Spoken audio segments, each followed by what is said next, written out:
হযরত নূহ আলাইহিস সালাম সিজদা করে কেঁদে পাগল হয়ে গেলেন। হযরত নূহ কেঁদে কেঁদে বলেন, রব্বুল আলামিন, তোমার কুদরত বোঝার মতো কোনো ক্ষমতা আমার নাই। মাসের পর মাস ধরে বিরাট তুফানের ভিতরে পাহাড় পর্বত নড়বড়ে হয়ে গেল, বাড়িঘর ভেঙে দুর্বার হয়ে গেল, দালান কোটা শেষ হয়ে গেল, মানব দানব সমস্ত জনমানব গোষ্ঠীর চিহ্ন নিশ্চিহ্ন হয়ে গেল। সেই অতল পানির ভিতরে কি করে তুমি এই মানুষটারে বাঁচায় রাখলে? তোমার কুদরত বোঝার ক্ষমতা নাই।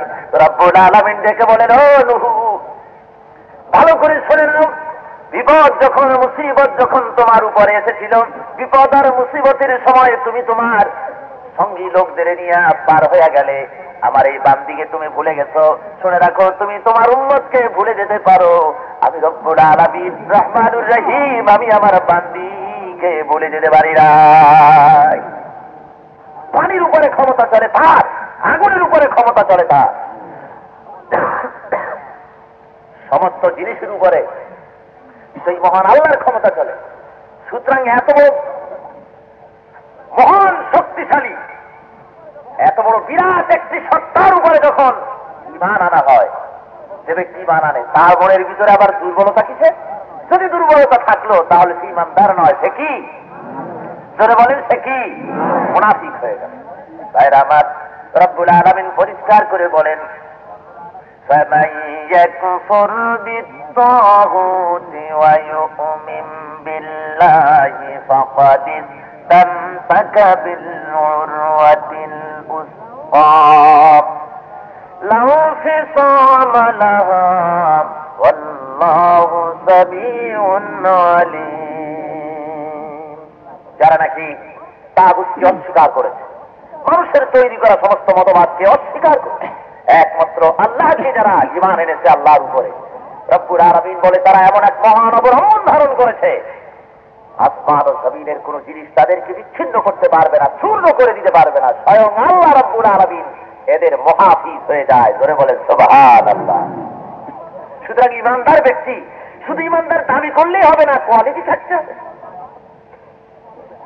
অন্যায় অসত্যের সামনে মাথা নত করবে না, খোদা ছাড়া অন্য কারো কাছে গিয়ে কিছু চাইবে না, নিজের প্রয়োজনের জন্য চাইবে আল্লাহর কাছে। সে ব্যক্তির মধ্যে অহংকার আর আত্মম্ভরিতা থাকবে না, অহমিকতা থাকবে না। অহমিকতা আত্মম্ভরিতা মুমিনের মধ্যে স্থান পাবে না। যেহেতু অহংকার করা কেমনে সাজে তোমার, তুমি তো সেই বান্দা যার উৎপত্তি হয়েছে মিন মাইন দাফিকিন ইয়াখরুজু মিন বাইনিস সুলবি ওয়াত তারাই, মায়ের বক্ষপিঞ্জর থেকে, পিতার পৃষ্ঠদেশ থেকে সবগে নির্গত এক ফোঁটা নাপাক পানি, এই যার উৎপত্তি স্থল, এই যার উৎপত্তির সূত্র, তার আবার অহংকারটা কিসে?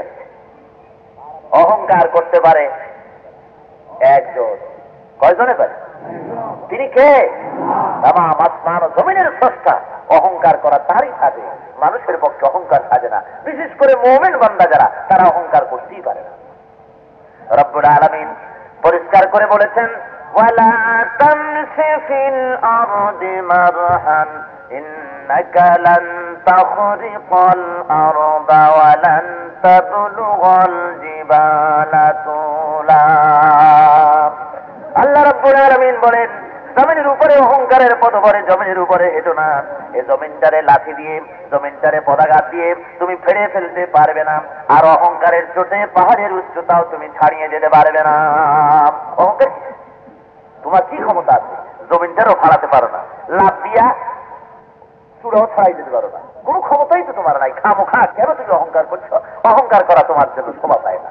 আর অহংকারই হলো পতনের মূল, ধ্বংসের মূল। খোদার রহমত থেকে বঞ্চিত হয়ে যায় যারা নাকি অহংকার করে। মুমিনের এসব কোয়ালিটি থাকতে হবে, মুমিনের নৈতিকতার সংশোধন হতে হবে। ইমানদার শুধু দাবি করলেই চলবে না, সে কারো জমিনের আইল ফেলবে না। এগুলি খুলনায়, ঢাকায়, বিভিন্ন জায়গায় ফেলে, চট্টগ্রামে জমিনের আইল ফেলে চলে না মুসলমানেরা। কি বলেন, এ কাম করে নাকি? জমিনের আইল ফেলা, খাদ্যে ভেজাল দেওয়া, মিথ্যা কথা বলা, সততামি করা, প্রবঞ্চনা করা, প্রতারণা করা, এ সমস্ত জিনিস মোমেনদের ভিতরে থাকতে পারে না। নৈতিকতার সংশোধন হতে হবে, যেহেতু তার ধারণা থাকতে হবে আল্লাহ রাব্বুল আলামিন আমাকে দেখছে।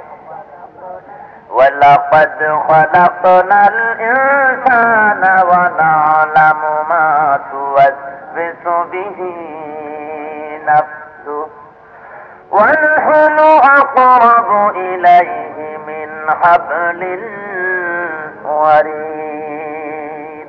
আল্লাহ বলেন মানুষ আমি সৃষ্টি করেছি, তার মনের ভিতরে ওয়াসওয়াসা কি হয় তাও জানি আমি। মহান আল্লাহ বলেন শুধু তাই নয়, ওরে বান্দা শোন, তোর যে সারক, যে রগের উপরে তোর মাথাটা খাড়া আছে, তোর ওই রগের চাইতে বেশি নিকটে আমি আল্লাহ রাব্বুল আলামিন, এত কাছে আমি আছি। সুতরাং মোমেন বান্দা যদি মুনাফিক না হয়, মোমেন বান্দার ঈমান হবে মজবুত, এত মজবুত হবে তার ঈমান যে তার ভেতরে কোন ক্রমে নৈতিকতার কোন দোষ থাকবে না, নৈতিকতার চরম সংশোধন হবে, হয়ে যাবে। ভাইরা আমার, এইভাবে করে সে ব্যক্তি আল্লাহর উপরে ভরসা করবে, তার ভরসার কোন জিনিসের উপরে থাকবে না, সে একমাত্র ভরসা করবে আল্লাহর উপরে। কার উপরে ভরসা করবে জোরে বল, আরো জোরে চিল্লা এখন, কার উপরে?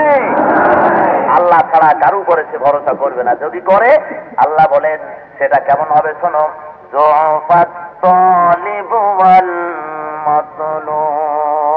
আশ্রয় প্রার্থী আর আশ্রয় প্রদানকারী দুটোই দুর্বল। আল্লাহ ছাড়া সবল আর কেউ নাই। দুনিয়ার সমস্ত মানুষ দুর্বল, আর সবল কে? সুতরাং তার কাছে আশ্রয় চাও। দুনিয়ার সমস্ত পয়গম্বরেরা প্রমাণ করে দিয়েছে, মোমেন ব্যক্তি যারা, তারা সমস্ত বিপদ মুসিবত ইত্যাদি ঝুঁকি নিয়ে সামনে তারা অগ্রসর হবে। সুতরাং এই যে মুনাফিক লোকগুলি, তাদের চরিত্রে এগুলি ছিল না। আর আজও তাদের মধ্যে যাদের চরিত্রে এগুলি নাই, তারা যতই নিজেদেরকে মুমিন বলে দাবি করুক না কেন, আসলে তারা হলো মুনাফিক। ধরে বলেন তারা কি? রব্বুল আলামিন বলেন এইসব মুনাফিকদের জন্য, মুনাফিকি লোক যখন তাদের মধ্যে ঢুকে যায়, আর যখন তারা প্রকৃতপক্ষের মোমেন যারা, সেই মোমেনদেরকে যখন তারা বেওকুফ বলে, নির্বোধ যখন বলতে থাকি, আমি তখন কি করি শোনো, এরা তখন মোমেনদেরকে বেওকুফ মনে করেন। আর যখন নিজেদের নেতাদের সঙ্গে যখন গিয়া মিলিত হয়, ওয়াইযা লাকুল্লাযীনা আমানু ক্বালু আমান্না, চরিত্রটা এদের দেখেন। যখন তারা কোন, তাদের অবস্থা হলো এই যে যখন তারা কোন মোমেনদের সাথে মিলিত হয়, তখন তারা বলে যে আমরা ঈমান এনেছি, আমরা ঈমান এনেছি, আমরা তো মুসলমান, এই কথা তারা বলে বেড়ায়। আর যখন তাদের শয়তানদের সাথে তারা মিলিত হয়, ওয়াইযা খালাউ ইলা শায়াতিনিহিম ক্বালু ইন্না মাআকুম, যখন তারা শয়তানদের সাথে মিলিত হয়। শয়তান কারা? শয়তান হলো, আরবিতে শয়তান বলা হয়, শয়তান শব্দের আবিধানিক আর পারিভাষিক অর্থ হলো অহংকারী, স্বৈরাচারী, মদমত্ত, দাম্ভিক। এ হলো শয়তান শব্দের অর্থ। তো এটা মানুষের মধ্যেও হয়, জিনের মধ্যেও হয়, মিনাল জিন্নাতে ওয়ান নাস, মানুষের মধ্যেও এই ওই শয়তানের চরিত্র যেসব মানুষের মধ্যে আছে, সেই মানুষগুলিকে কি বলা হবে? জোরে বলেন কি বলা হবে? শয়তান। এই লোকগুলি মুমিনদের কাছে যখন আসে, তখন বলে যে আমরা তোমাদের সাথে, আমরা তো ঈমান এনেছি, আমরা মুসলমান। আর যখন শয়তানদের সাথে মিলিত হয়, শয়তান কারা? ওদের নেতারা। জোরে বলেন শয়তান কারা? নেতারা। ওই নেতাদের সাথে যখন মিলিত হয়, তখন কি বলে? নেতাদের কাছে যখন মিলিত হয়, ক্বালু ইন্না মাআকুম, তখন বলে আমরা তো তোমাদের সাথী, আমরা তোমাদের সাথী আছি। ইন্নামা নাহনু মুস্তাহজিউন, আসলে ওদের সাথে আমরা একটু ঠাট্টা বিদ্রুপ করি। মুসলমানদের সাথে যাই, পাশে বসি, একটু ঠাট্টা বিদ্রুপ ওদের সাথে আমরা করি। আসলে কিন্তু ভুল বুঝো না নেতা সাহেব, আমরা কিন্তু তোমাদের সাথী, তোমাদের সাথী সব সময় আছি। আল্লাহু ইস্তাহজিউ বিহিম ওয়া ইয়ামুদ্দুহুম ফি তুগয়ানিহিম ইয়ামাহুন, আল্লাহ ওদের সাথে ঠাট্টা করেন। ওয়া ইয়ামুদ্দুহুম, আর তাদেরকে ঢিল দিয়ে দেন, তাদের রশি, তাদের সার্কাস, তারা যে সীমা লঙ্ঘন করেছে তার রশিকে আল্লাহ ঢিল দিয়ে দেন, লম্বা করে দেন। ফি তুগয়ানিহিম ইয়ামাহুন, আর তারা খোদাদ্রোহিতার ব্যাপারে অন্ধের মতো তখন ভ্রষ্ট হয়ে চলতে থাকে। আল্লাহ ঠাট্টা করেন মানে ওরা মুমিনদেরকে ঠাট্টা করেছে, এসে বলে যে আমরা তোমাদের সাথে। আসলে ওরা মুনাফিকদের দলে, ওরা শয়তানদের দলে, কাফেরদের দলে। মুমিনদের কাছে এসে বলে যে আমরা তোমাদের। রব্বুল আলামিন বলছে ওরা যেমন মুমিনদের ঠাট্টা করে, আল্লাহ ওদেরকে ঠাট্টা করেন। কিরকম? ওদের সেই গুনাহের রশি, সার্কাসের রশিটাকে আল্লাহ ঢিল দিয়ে দেন, ছেড়ে দেন, তার সার্কাসির রাস্তাটাকে ঢিল দিয়ে দেন, গুনাহ করতে থাকে। এই সুযোগে আল্লাহ মুনাফিকদের শাস্তি সঙ্গে সঙ্গে দেন না, বরং তিনি তাদের যথেষ্ট সুযোগ দেন, যাতে করে তারা এই স্বাধীনতার ফলে তারা তাদের চাল কৌশল প্রতারণা আরো বেশি করে তারা অধিকতর ভাবে মুনাফিকিতে লিপ্ত হয়ে যায়। এরপরে চূড়ান্ত শাস্তিতে আল্লাহ তাদের ফেলেন। আল্লাহ বলেন আমি ওদের সময় দিই। কিরকম? ওয়া উমলি লাহুম ইন্না কাইদি মাতিন। আমি তাদেরকে অবকাশ দিয়ে থাকি, আর আমার ব্যবস্থা অত্যন্ত সুদৃঢ় মজবুত। একটুখানি সময় দেই, তারপরে আস্তে করে করি। পাকা বুদ্ধিমান শিকারী যারা মাছ ধরতে যায়, দেখবেন বড়শি ফেলে দিয়ে তারপর যদি মাছে বড়শি গেলে তো তাড়াতাড়ি উঠায় না, ঢিল দিয়ে দেয়, ঠিক না? ঢিল যখন দিয়ে দিল আর এই বড়শি যখন গিলে ফেললো, বড় মাছ গিলতে গিলতে নাড়ি বুড়িতে জড়ায় গেল। এরপরে সে বেদনায় ছুটাছুটি করতে থাকে, দৌড়াতে দৌড়াতে শরীরের শক্তি নিঃশেষ হলো। এরপরে শিকারী তাকে উঠাইয়া রাঘব বল তাকে চিৎ করে ফেলে দিল, উপরে উঠাইয়া আস্তে করে রেখে দিল, আর নড়াচড়া করতে পারলো না। রব্বুল আলামিন বলেন যারা এই মুনাফিকির রোগে ভোগে, যারা নাকি আল্লাহকে, আল্লাহর ইমানদারদেরকে ইসলামের সাথে ঠাট্টা বিদ্রুপ করে, মুনাফিকির মধ্যে যাদের জীবনযাপন চলছে, আমি তাদেরকে ঢিল দিয়ে দিই, সময় দিই। ওয়ালা তাহসাবান্নাল্লাযীনা কাফারু আন্নামা নুমলি লাহুম খায়রুন লিআনফুসিহিম ইন্নামা নুমলি লাহুম লিয়াজদাদু ইসমা। সত্যদ্রোহীকে প্রদত্ত অবকাশকে তারা যেন আমার নিয়ামত তারা মনে না করে। ওরা যেন মনে করে না যে এটা বুঝি আমাদের জন্য অত্যন্ত কল্যাণকর, আমরা যে হারামের কাজ করতে পারছি, শয়তানি করতে পারছি, বদমাশি করতে পারছি, ইসলামের বিরুদ্ধে শত্রুতা করতে পারছি, এইটা বুঝি আমাদের জন্য খুব কল্যাণকর সুযোগ বুঝি পেয়ে গেছি আমরা। রব্বুল আলামিন বলেন তাদের বোঝা যেন, তাদের পাপের বোঝা যেন আরো বেড়ে যায়, সেই জন্য আমি তাদেরকে সময় দিয়ে দেই। সীমা যখন লঙ্ঘন করেছ, আমি দেখি তোমরা কদ্দূর করতে পারো, দেখা যাক কদ্দূর তোমরা যেতে পারো, কদ্দূর সাহস আছে, কদ্দূর করতে পারো। তারপর যখন সীমা একদম লঙ্ঘন করে, এরপরে আল্লাহর গজব চূড়ান্ত রূপে তাদের উপরে এসে যায়। মুনাফিকি ও খোদাদ্রোহিতার কারণে আল্লাহ রাব্বুল আলামিন যখন কোন জাতের উপরে গজব নাযিল করতে ইচ্ছা করেন, তখন সেই জাতের উপরে কেমনে গজব নাযিলটা হয় আল্লাহ বলছেন, শোনো। ওয়াইযা আরাদনা আন নুহলিকা ক্বারিয়াতান আমারনা মুতরাফিহা ফাফাসাকু ফিহা ফাহাক্কা আলাইহাল কওলু ফাদাম্মারনা তাদমীরা। আমি যখন কোন এলাকা ধ্বংস করে দেওয়ার ইচ্ছা পোষণ করি, সেখানকার সচ্ছল লোকদেরকে আমি তখন সুযোগ দেই, তারা পাপাচার বেশি করে, তখন তারা পাপের কাজ বেশি করে করতে থাকে। আর এমনকি ধ্বংসের উপযোগী যখন হয়ে যায়, আমি তখন সেই এলাকাটির উপরে গজব নাযিল করে দেই।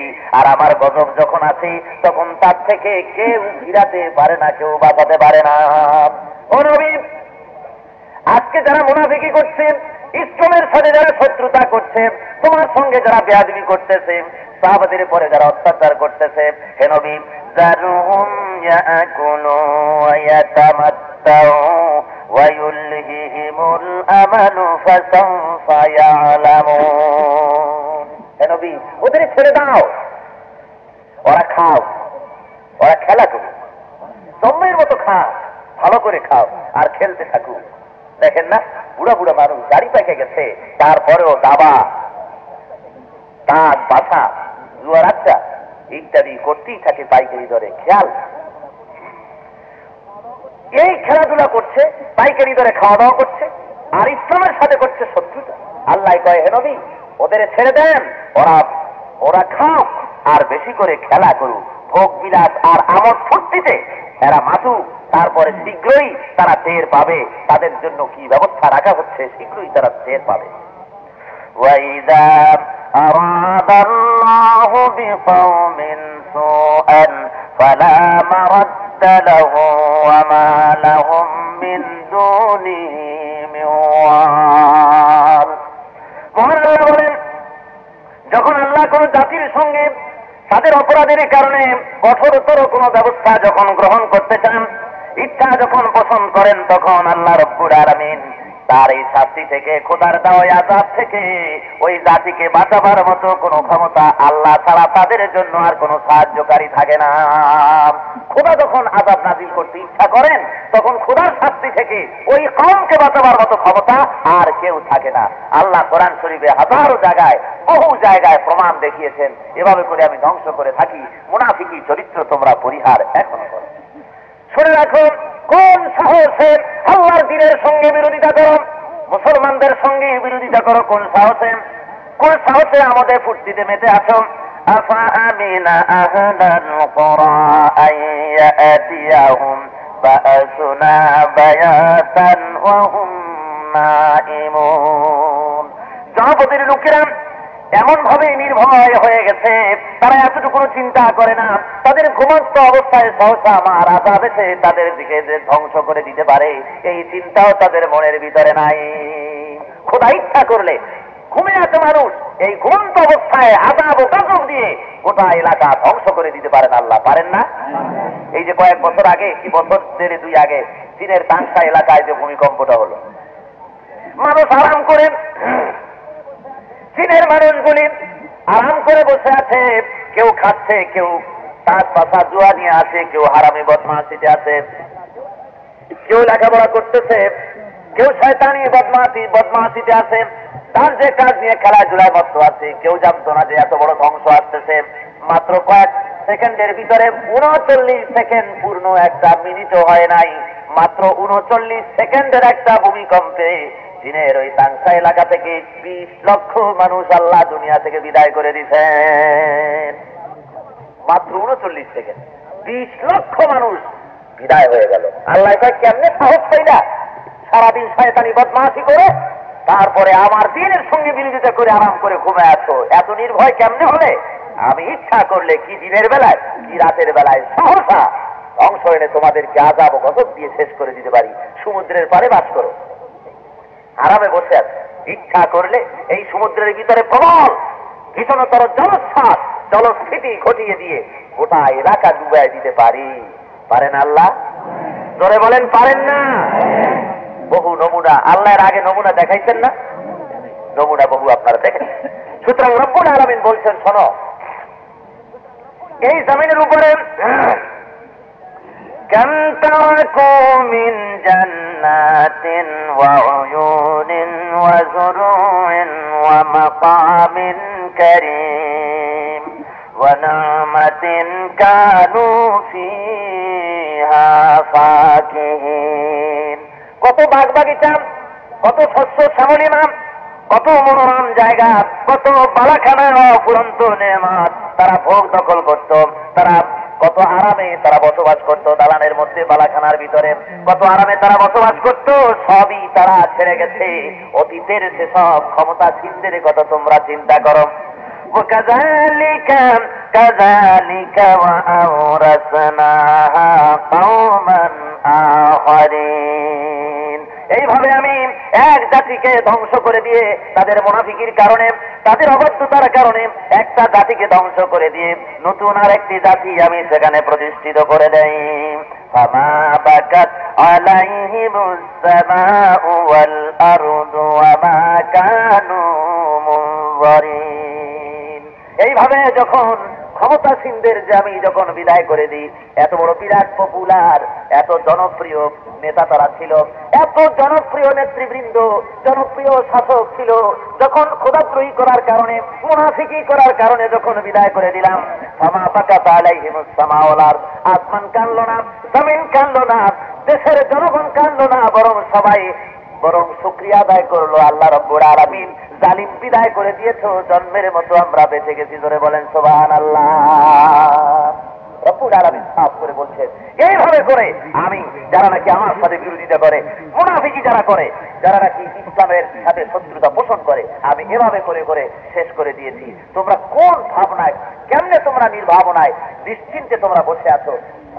কোন সাহসে তোমরা এগুলি করছো? ভাইরা আমার, এভাবে করে আপনি আর আমি তো অল্প পথ, খাটো মানুষ, যার যার হাতের 2.5 হাত 3 হাত 3.5 হাত মানুষ এই জমিনে। আপনারা আজকের জমানার পৃথিবীর মানুষ এই ধরনের নাফরমানি করছে। আর আগের জমানায় নূহ আলাইহিস সালামের জমানায় এত বিরাট বিরাট শক্তিশালী মানুষ ছিল। ওই মানুষগুলির কাছে যখন হযরত নূহ দাওয়াত পৌঁছাইলেন, এ কওম তোমরা পড়ে নাও লা ইলাহা ইল্লাল্লাহু নূহু নবিয়ুল্লাহ। জাতি বলল, কি এক কলেমা নিয়ে আসছো তুমি? আমাদের গায়ে কি শক্তি কম নাকি? আল্লাহ ছাড়া কারো মানব না, ব্যাপারটা কি? শক্তি কিছু কম আছে? বিরাট সত্য তাদের, বিরাট উঁচা লম্বা মানুষ, হাতের আঙ্গুলে এত বড় বড় মোটা, বিরাট স্বাস্থ্যের অধিকারী। আমরা তোমার আল্লাহরে মানি না। হযরত নূহ আলাইহিস সালাম বলছেন, 950 বছর পর্যন্ত প্রচেষ্টা চালালেন জাতিকে হেদায়েতের জন্য। আলফা সানাতিন ইল্লা 50, 950 বছর প্রচেষ্টা চালালেন, ব্যর্থ হলেন। হযরত নূহ আলাইহিস সালাম হেদায়েতের কাজ করতে গিয়ে 950 বছর পর্যন্ত হেদায়েতের দাওয়াত দিলেন, লোকেরা মানল না। হযরত নূহ ডাক দিয়ে বলে, রব্বুল আলামিন, এই জাতির এমন করে বুঝালাম, তারা আমার হেদায়েত নিল না, আমার কথা মানল না।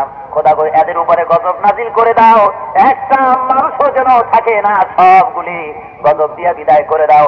একটা কাফেরও যদি বাঁচে, তাহলে তার গর্বে তার ঔরাসে যা আসবে সবগুলি ফাসেক কাফের হবে, ফুজ্জার হবে।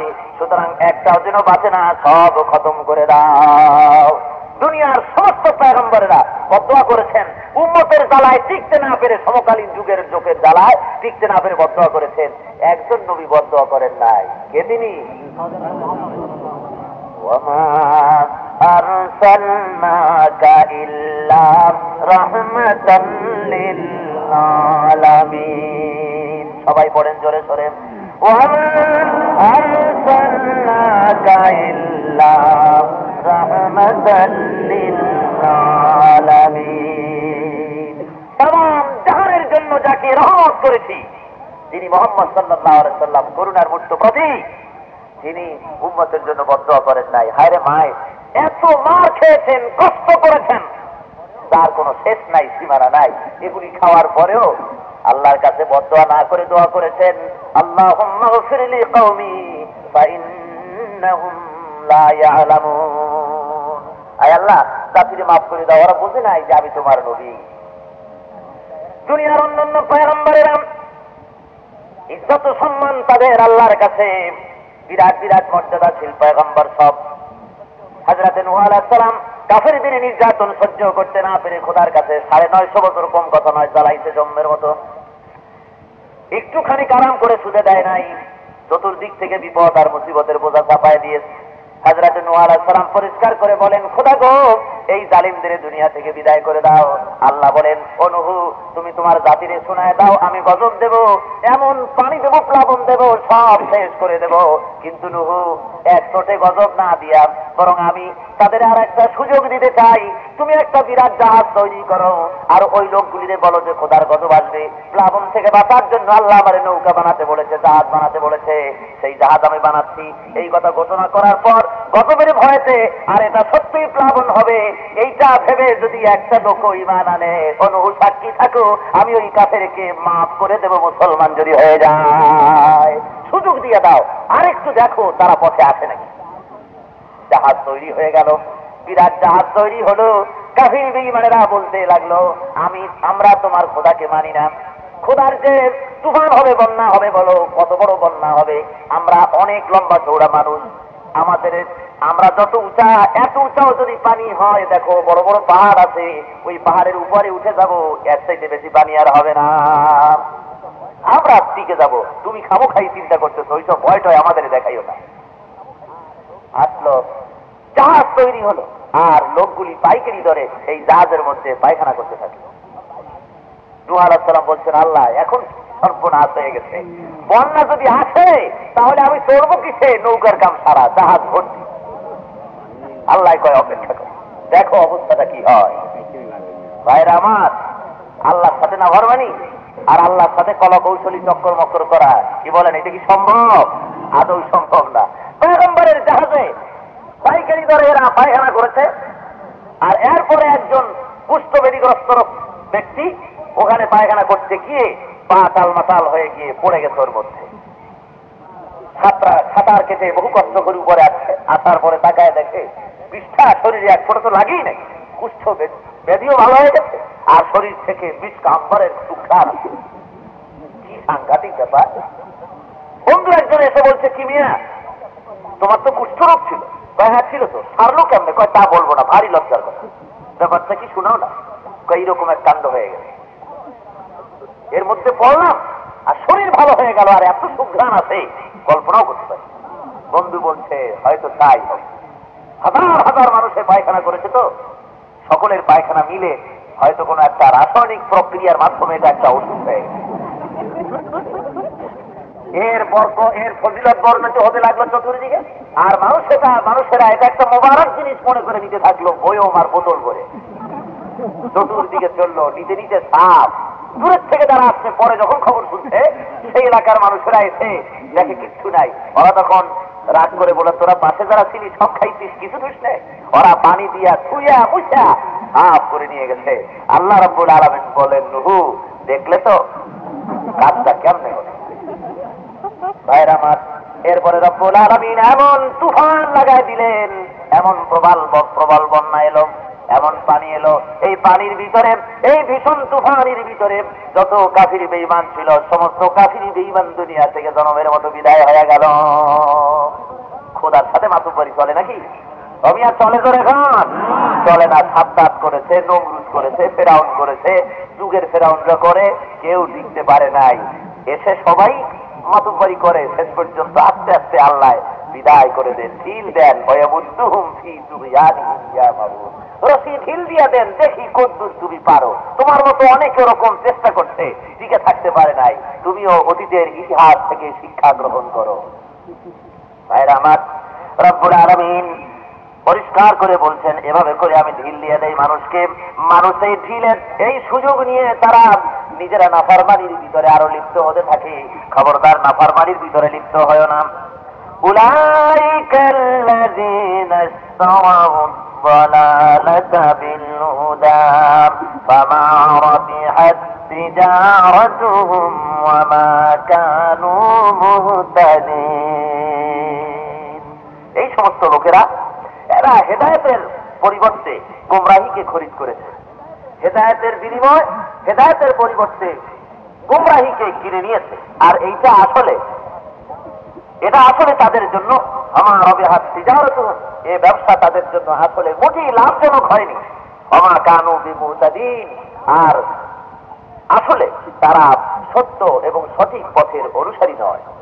এই লোকগুলি মনে মনে ভেবেছিল খুব ভালো ব্যবসা করছি, ইমানের নাম নিয়ে মুসলমানও দাবি করছি আর নিজের ফায়দা লুটতেছি, আমি বুঝি খুব ভালো কাজ করছি। আল্লাহ কয়, হেদায়েতের পরিবর্তে গুমরাহি কিনছ, গুমরাহি খরিদ করেছ, এই ব্যবসা তোমার জন্য মোটেই ভালো হয় নাই। মহান আল্লাহ রাব্বুল আলামিন এরপরে শোনাচ্ছেন, মাসালুহুম কামাসালিল্লাযী ইসতাওকাদা নারা। এদের দৃষ্টান্ত হলো যেন কোন এক ব্যক্তি আগুন জ্বালালো। فَلَمَّا أَضَاءَتْ مَا حَوْلَهُ ذَهَبَ اللَّهُ بِنُورِهِمْ وَتَرَكَهُمْ فِي ظُلُمَاتٍ لَا يُبْصِرُونَ। কোন এক ব্যক্তি আগুন জ্বালালেন, আর সেই আগুনে যখন তার পরিবেশটা উজ্জ্বল হয়ে উঠল, ذَهَبَ اللَّهُ بِنُورِهِمْ, তখন আল্লাহ তাদের চোখের দৃষ্টি শক্তিকে হরণ করে নিলেন। وَتَرَكَهُمْ فِي ظُلُمَاتٍ لَا يُبْصِرُونَ, আর তাদেরকে এমন অন্ধকারের ভিতরে ফেলে দিলেন যে তারা আর কিছুই দেখতে পেল না। এরা হলো, এই দৃষ্টান্ত দিয়ে আল্লাহ রাব্বুল আলামিন বোঝাচ্ছেন, মাসালুহুম কামাসালিল্লাযী ইসতাওকাদা নারা। এদের দৃষ্টান্ত এমন যে এক ব্যক্তি আগুন জ্বালাবে, অর্থাৎ এই আলো হলো ইসলামের আলো। সে আলো জ্বালিয়েছেন নবী মুহাম্মদুর রাসূলুল্লাহ, ধরে বলেন সাল্লাল্লাহু আলাইহি ওয়াসাল্লাম। ইসলামের তিনি আলো জ্বালালেন, আর এই লোকগুলি এই ইসলামের সাথে শত্রুতা পোষণ করলো, ইসলামের সাথে বিরোধিতা করলো। রব্বুল আলামিন তাদের দৃষ্টি শক্তি হরণ করে নিলেন, অর্থাৎ তারা এটাকে কবুল করতে পারবে না। সুম্মুন বুকুমুন উময়ুন ফাহুম লা ইয়ারজিউন। বধির, বোবা এবং অন্ধ হয়ে গেল। এদের আর প্রত্যাবর্তন করার কোনো অবকাশ নাই, কোনো সুযোগ নাই। অর্থাৎ তারা সত্য দর্শনে অন্ধ, সত্য শ্রবণে এরা বধির, আর সত্য কথা বলতে এরা বোবা। না সত্য বলতে পারে, না সত্যের উজ্জ্বল আলো তারা সহ্য করতে পারে। মহাসত্য প্রহসন শুরু করেছে ইসলামের নামে। বছরের মধ্যে দুই একদিন ঈদ মিলাদুন নবী যখন আসেন, বিরাট জুলুস বের করে দিই বা তার ট্রাক দিয়ে বড় বড় মিছিল হয়ে যায়, সুন্দর সুন্দর প্যান্ডেল বানায় সিরাতুন নবী মিলাদুন নবী বানানো হয়, আর মিলাদ শরীফের আয়োজন করে ইয়া নবী সালামু আলাইকা, ইয়া রাসূল সালামু আলাইকা বলে সুন্দর করে সালাম দিয়া পাইকারি ধরে মিলাদ শরীফ শেষ করিয়া তারপরে জিলাপি খায়, জমের খাওয়া, 3 খান মুখের মধ্যে, 6 খান পকেটে, আরো হাতের মুঠার মধ্যে। মনে মনে কয় রসুলের মহব্বত দেখায় গেলাম পাইকারি ধরে। দেখো রসুল মদিনায় বসে কি কায়দার উম্মত আমরা। ভাইয়ের আমার, এর নাম ইসলাম নয়। আল্লাহর হাবিবের উপরে যার উপরে সালাম পৌঁছাচ্ছেন তার আদর্শ ব্যক্তিতে, পরিবারে, সমাজে প্রতিষ্ঠার জন্য প্রচেষ্টা চালাতে হবে। ভাইয়ের আমার, আল্লাহর দ্বীন জমিনে প্রতিষ্ঠার জন্য সাহাবায়ে কেরামদেরকে কত কষ্ট করতে হয়েছে, সেসব কষ্টের ইতিহাস আপনাদের জানা আছে। স্বয়ং হযরতে খাব্বাব রাদিয়াল্লাহু তাআলা আনহু রাসূলের সাহাবী, শুধুমাত্র অপরাধ ছিল কলেমা পড়েছেন, আর কোনো অপরাধ নাই। এই কলেমা পড়ার অপরাধী কাফের বেঈমানেরা আগুন জ্বালায় আগুনের আঙ্গারগুলি জমিনের পরে বিছায় দিয়েছে। ওই জ্বলন্ত আগুনের পরে হযরতে খাব্বাবকে চিৎ করে শোয়ায়ে বুকের উপরে পাথর চাপা দিয়ে রেখেছে, নড়াচড়া যাতে করতে না পারে। এত কষ্ট হয়েছে আল্লাহ দ্বীন প্রতিষ্ঠা করতে, সেগুলো এত সহজে তোমরা কি করে পেয়ে নেবে? কি করে তোমাদের পক্ষে সম্ভব যে এত সহজে তোমরা আল্লাহর জান্নাতে যেতে চাও? ইসলাম জমিনে প্রতিষ্ঠা করতে গেলে এসব বিপদ ও মুসিবতের মোকাবেলা করতে হবে, এসব বিপদ ও মুসিবতকে সহ্য করতে হবে। মুনাফিকদের বাস্তব চিত্র হলো, ব্যাপার সহজ হলে তারা অগ্রসর হয়, ব্যাপার সহজ হলে কি হয়? সামনের দিকে বেড়ে যায়। ব্যাপার যখন খুব সহজ, ফায়দা তাড়াতাড়ি পাওয়া যাবে। যদি শোনে যে সুবহানাল্লাহ বললে 500 নেকি, আলহামদুলিল্লাহ বললে 6000 নেকি, আবার কুল হুয়াল্লাহ বললে নেকি নিয়ে কুলানো যায় না, মনে মনে ভাবে এইটাই তো ভালো পথ। আর ওই যে বলে কি তবুকের কথা, হুনায়নের কথা, বদরের কথা, ঝামেলা, এনে কি হবে? বরং বেশি বেশি নেকি অর্জন করা যায়, আমি কোনো জায়গায় বসে কোনো মুসিবত আসবে না, এই পথ হলে না সুন্দর হয়। আর তাই পাইকারি দরে দোয়া মুখস্থ করতে থাকে, বসে বসে মনে করে এইভাবেই বেহেশতে চলে যাব। আল্লাহ কয় এইটা আদৌ সম্ভবপর নয়। কেমন করে তোমরা তাদের সমকক্ষ হবে যারা আমার দিন প্রতিষ্ঠা করতে গিয়ে দান দিল, রক্ত দিল, ইজ্জত করলো, বিবাহ বাচ্চা সব খাওয়াইলো, তাদের সমান তোমরা কেমনে হবে? কিয়ামতে লা ইয়াস্তাউনা ইনদাল্লাহ, আল্লাহর কাছে এই দুই দল এক এবং সমান হবে না। মুনাফিকদের চরিত্র সম্পর্কে কোরআন মাজিদ বিরাট এক ফিরিস্তি বর্ণনা করেছেন, পেশ করেছে, যাতে করে মুসলমানরা তাদেরকে চিনতে পারে। ধরে বলেন আলহামদুলিল্লাহ। মুনাফিকদের যেন আপনারা চিনতে পারেন এবং তাদের থেকে যেন সতর্ক হতে পারেন, সেজন্য আল্লাহ একটা চিত্র পেশ করেছেন। তাদের ধোঁকা থেকে, তাদের অনিষ্ট থেকে যাতে আপনি সতর্ক থাকতে পারেন, সেজন্য আল্লাহ একটা চিত্র পেশ করেছেন। আমি এবার কোরআন শরীফ থেকে মুনাফিকের সেই চিত্রটা আল্লাহ যা বর্ণনা করেছেন সেটা পেশ করতেছি। এগুলি আপনারা খুব মনোযোগ সহকারে শোনেন। মুনাফিক চেনার উপায় কি আল্লাহ বলতেছেন। কে বলতেছেন জোরে কর? আল্লাহ। মুনাফিক চিনুন, মুনাফিককে চিনবার জন্য খোদার বর্ণিত এই সব ধারাগুলি লক্ষ্য করুন। কারা মুনাফিক? মুনাফিক যারা, তাদের প্রথম চরিত্র হলো তাদের মুখের কথা একরকম আর ভিতরে আর এক রকম। আল্লাহ বলেন ইয়াকুলুনা বিআলসানাতিহিম মা লাইসা ফি কুলুবিহিম, এদের মুখের কথা একরকম আর অন্তরে থাকে এক। মুখে বলে হ্যাঁ ইসলাম, এইটাই কায়েম হবে, আর মনে মনে থাকে চীনের আদর্শ, রাশিয়ার আদর্শ, আমেরিকার আদর্শ, আর মানুষকে ভাওতা দেওয়ার জন্য কিছু আল্লাহর নাম নিয়ে মানুষকে মুখে একরকম বলে আর অন্তঃকরণের ভিতরে আর এক রকম থাকে। মুখে এক, মনে আর এক। এইটাকে কি বলে? মুনাফিকের একটা চিত্র। ইসলাম আর মুসলিম জাতি বিপদের দিনে তারা খুশি হয়, আর মুসলমানদের কোনো ভালো হলে ওদের কলজেটা জ্বলে ওঠে, সহ্য হয়। মহান আল্লাহ রাব্বুল আলামিন বলেন ইন তামসাসকুম হাসানাতুন তাসুহুম ওয়া ইন তুসিবকুম সাইয়্যাতুন ইয়াফরাহু বিহা তোমরা যদি সুখ সমৃদ্ধি লাভ করো মুসলমানেরা, ও মুসলমান মুমিনেরা, তোমরা যদি সুখ সমৃদ্ধি লাভ করো তাহলে ওদের মনে দুঃখ আর ক্ষোভে মনটা ভরে যায়। আর যদি তোমাদের উপরে বিপদ ও মুসিবত আসে তাহলে ওরা খুশিতে আটখানা হয়ে যায়। ওই যে তখন খুশি হয়ে যায় যদি শোনে অমুক দেশের মুসলমানের পরে অত্যাচার হচ্ছে, খুব ভালো লাগে। আর যদি কাফেরদের কোনো দুঃখ হয়, কষ্ট হয়, মুসলমানদের যদি কোনো দুঃখ কষ্ট হয়, ভালো লাগে। আর মুসলমানদের উন্নতি হচ্ছে এটা যদি শোনে তাহলে গা জ্বালা পড়ে করে ওঠে। এটা কিসের লক্ষণ? মুনাফিকের লক্ষণ। রব্বুল আলামিন বলে, শোনো, মুমিন হওয়ার জন্য কি লক্ষণ তারা থাকবে শোনো। মুহাম্মাদুর রাসূলুল্লাহ, সবাই পড়েন, মুহাম্মাদুর রাসূলুল্লাহ ওয়াল্লাযীনা মা'হু আশিদ্দাউ আলাল কুফফারি রুহামাউ বাইনাহুম। মুহাম্মদ সাল্লাল্লাহু আলাইহি ওয়াসাল্লাম আর তার সাথী সঙ্গীদের অবস্থাটা তোমরা শুনে নাও। চরিত্র কেমন? তারা পরস্পরের ভ্রাতৃত্বপূর্ণ সৌহার্দ্যপূর্ণ প্রীতি আর প্রেমের বন্ধনে তারা আবদ্ধ থাকে।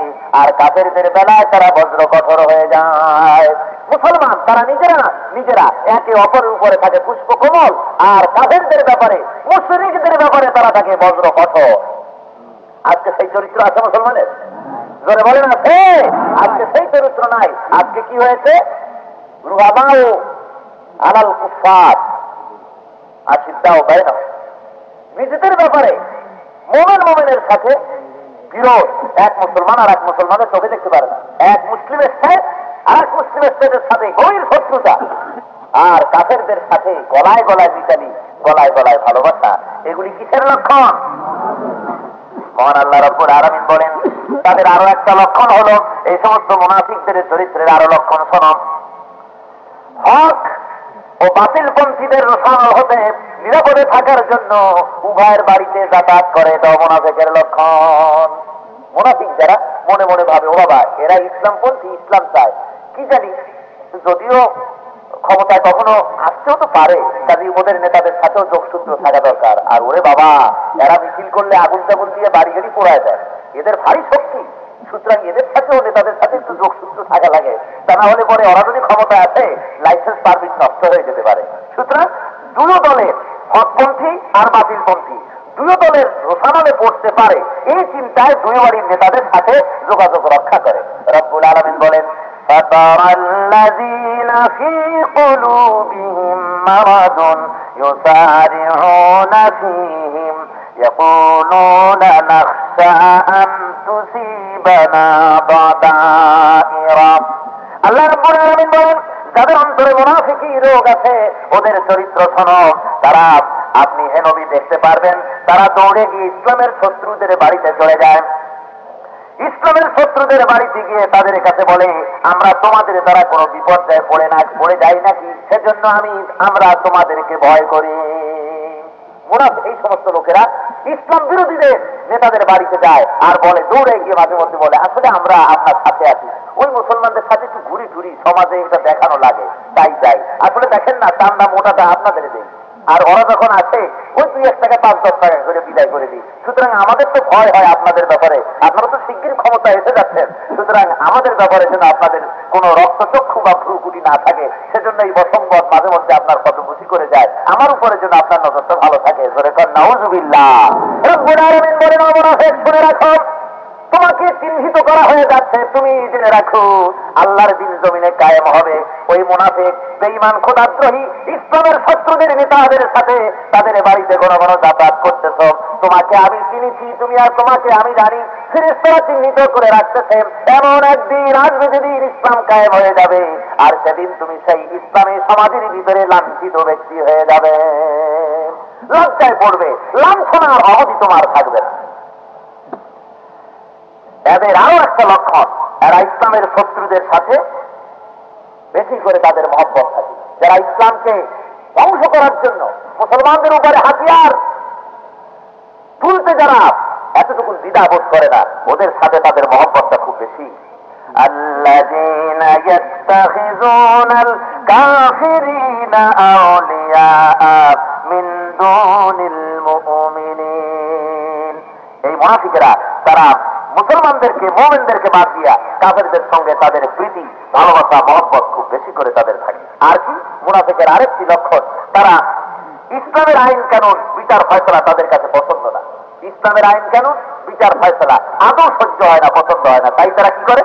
রব্বুল আলামিন বলেন, ইউরিদুনা আন ইয়াতাহাকামু ইলাত তাগুত।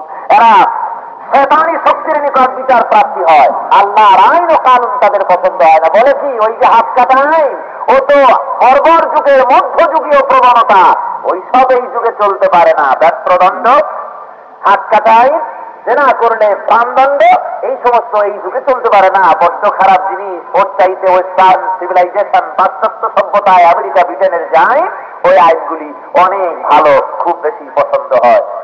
সুতরাং তারা ইসলামী আইনের সাথে বিরোধিতা পোষণ করে, আর কুফরি আইনের সাথে তাদের মিল মহব্বত খুব ভালো থাকে।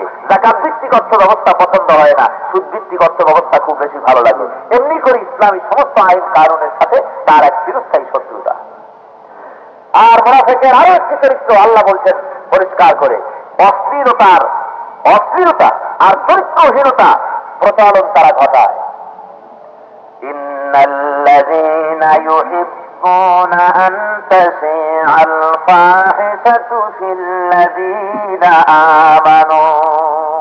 এই মুনাফিক লোকগুলি তারা ইমানদারদের মধ্যে অশ্লীলতা আর লজ্জাহীনতা, দুশ্চরিত্রমূলক কাজের চর্চা আর এগুলির প্রসারতা বেশি করে পছন্দ করে, বেশি করে ছড়ায় দেয়।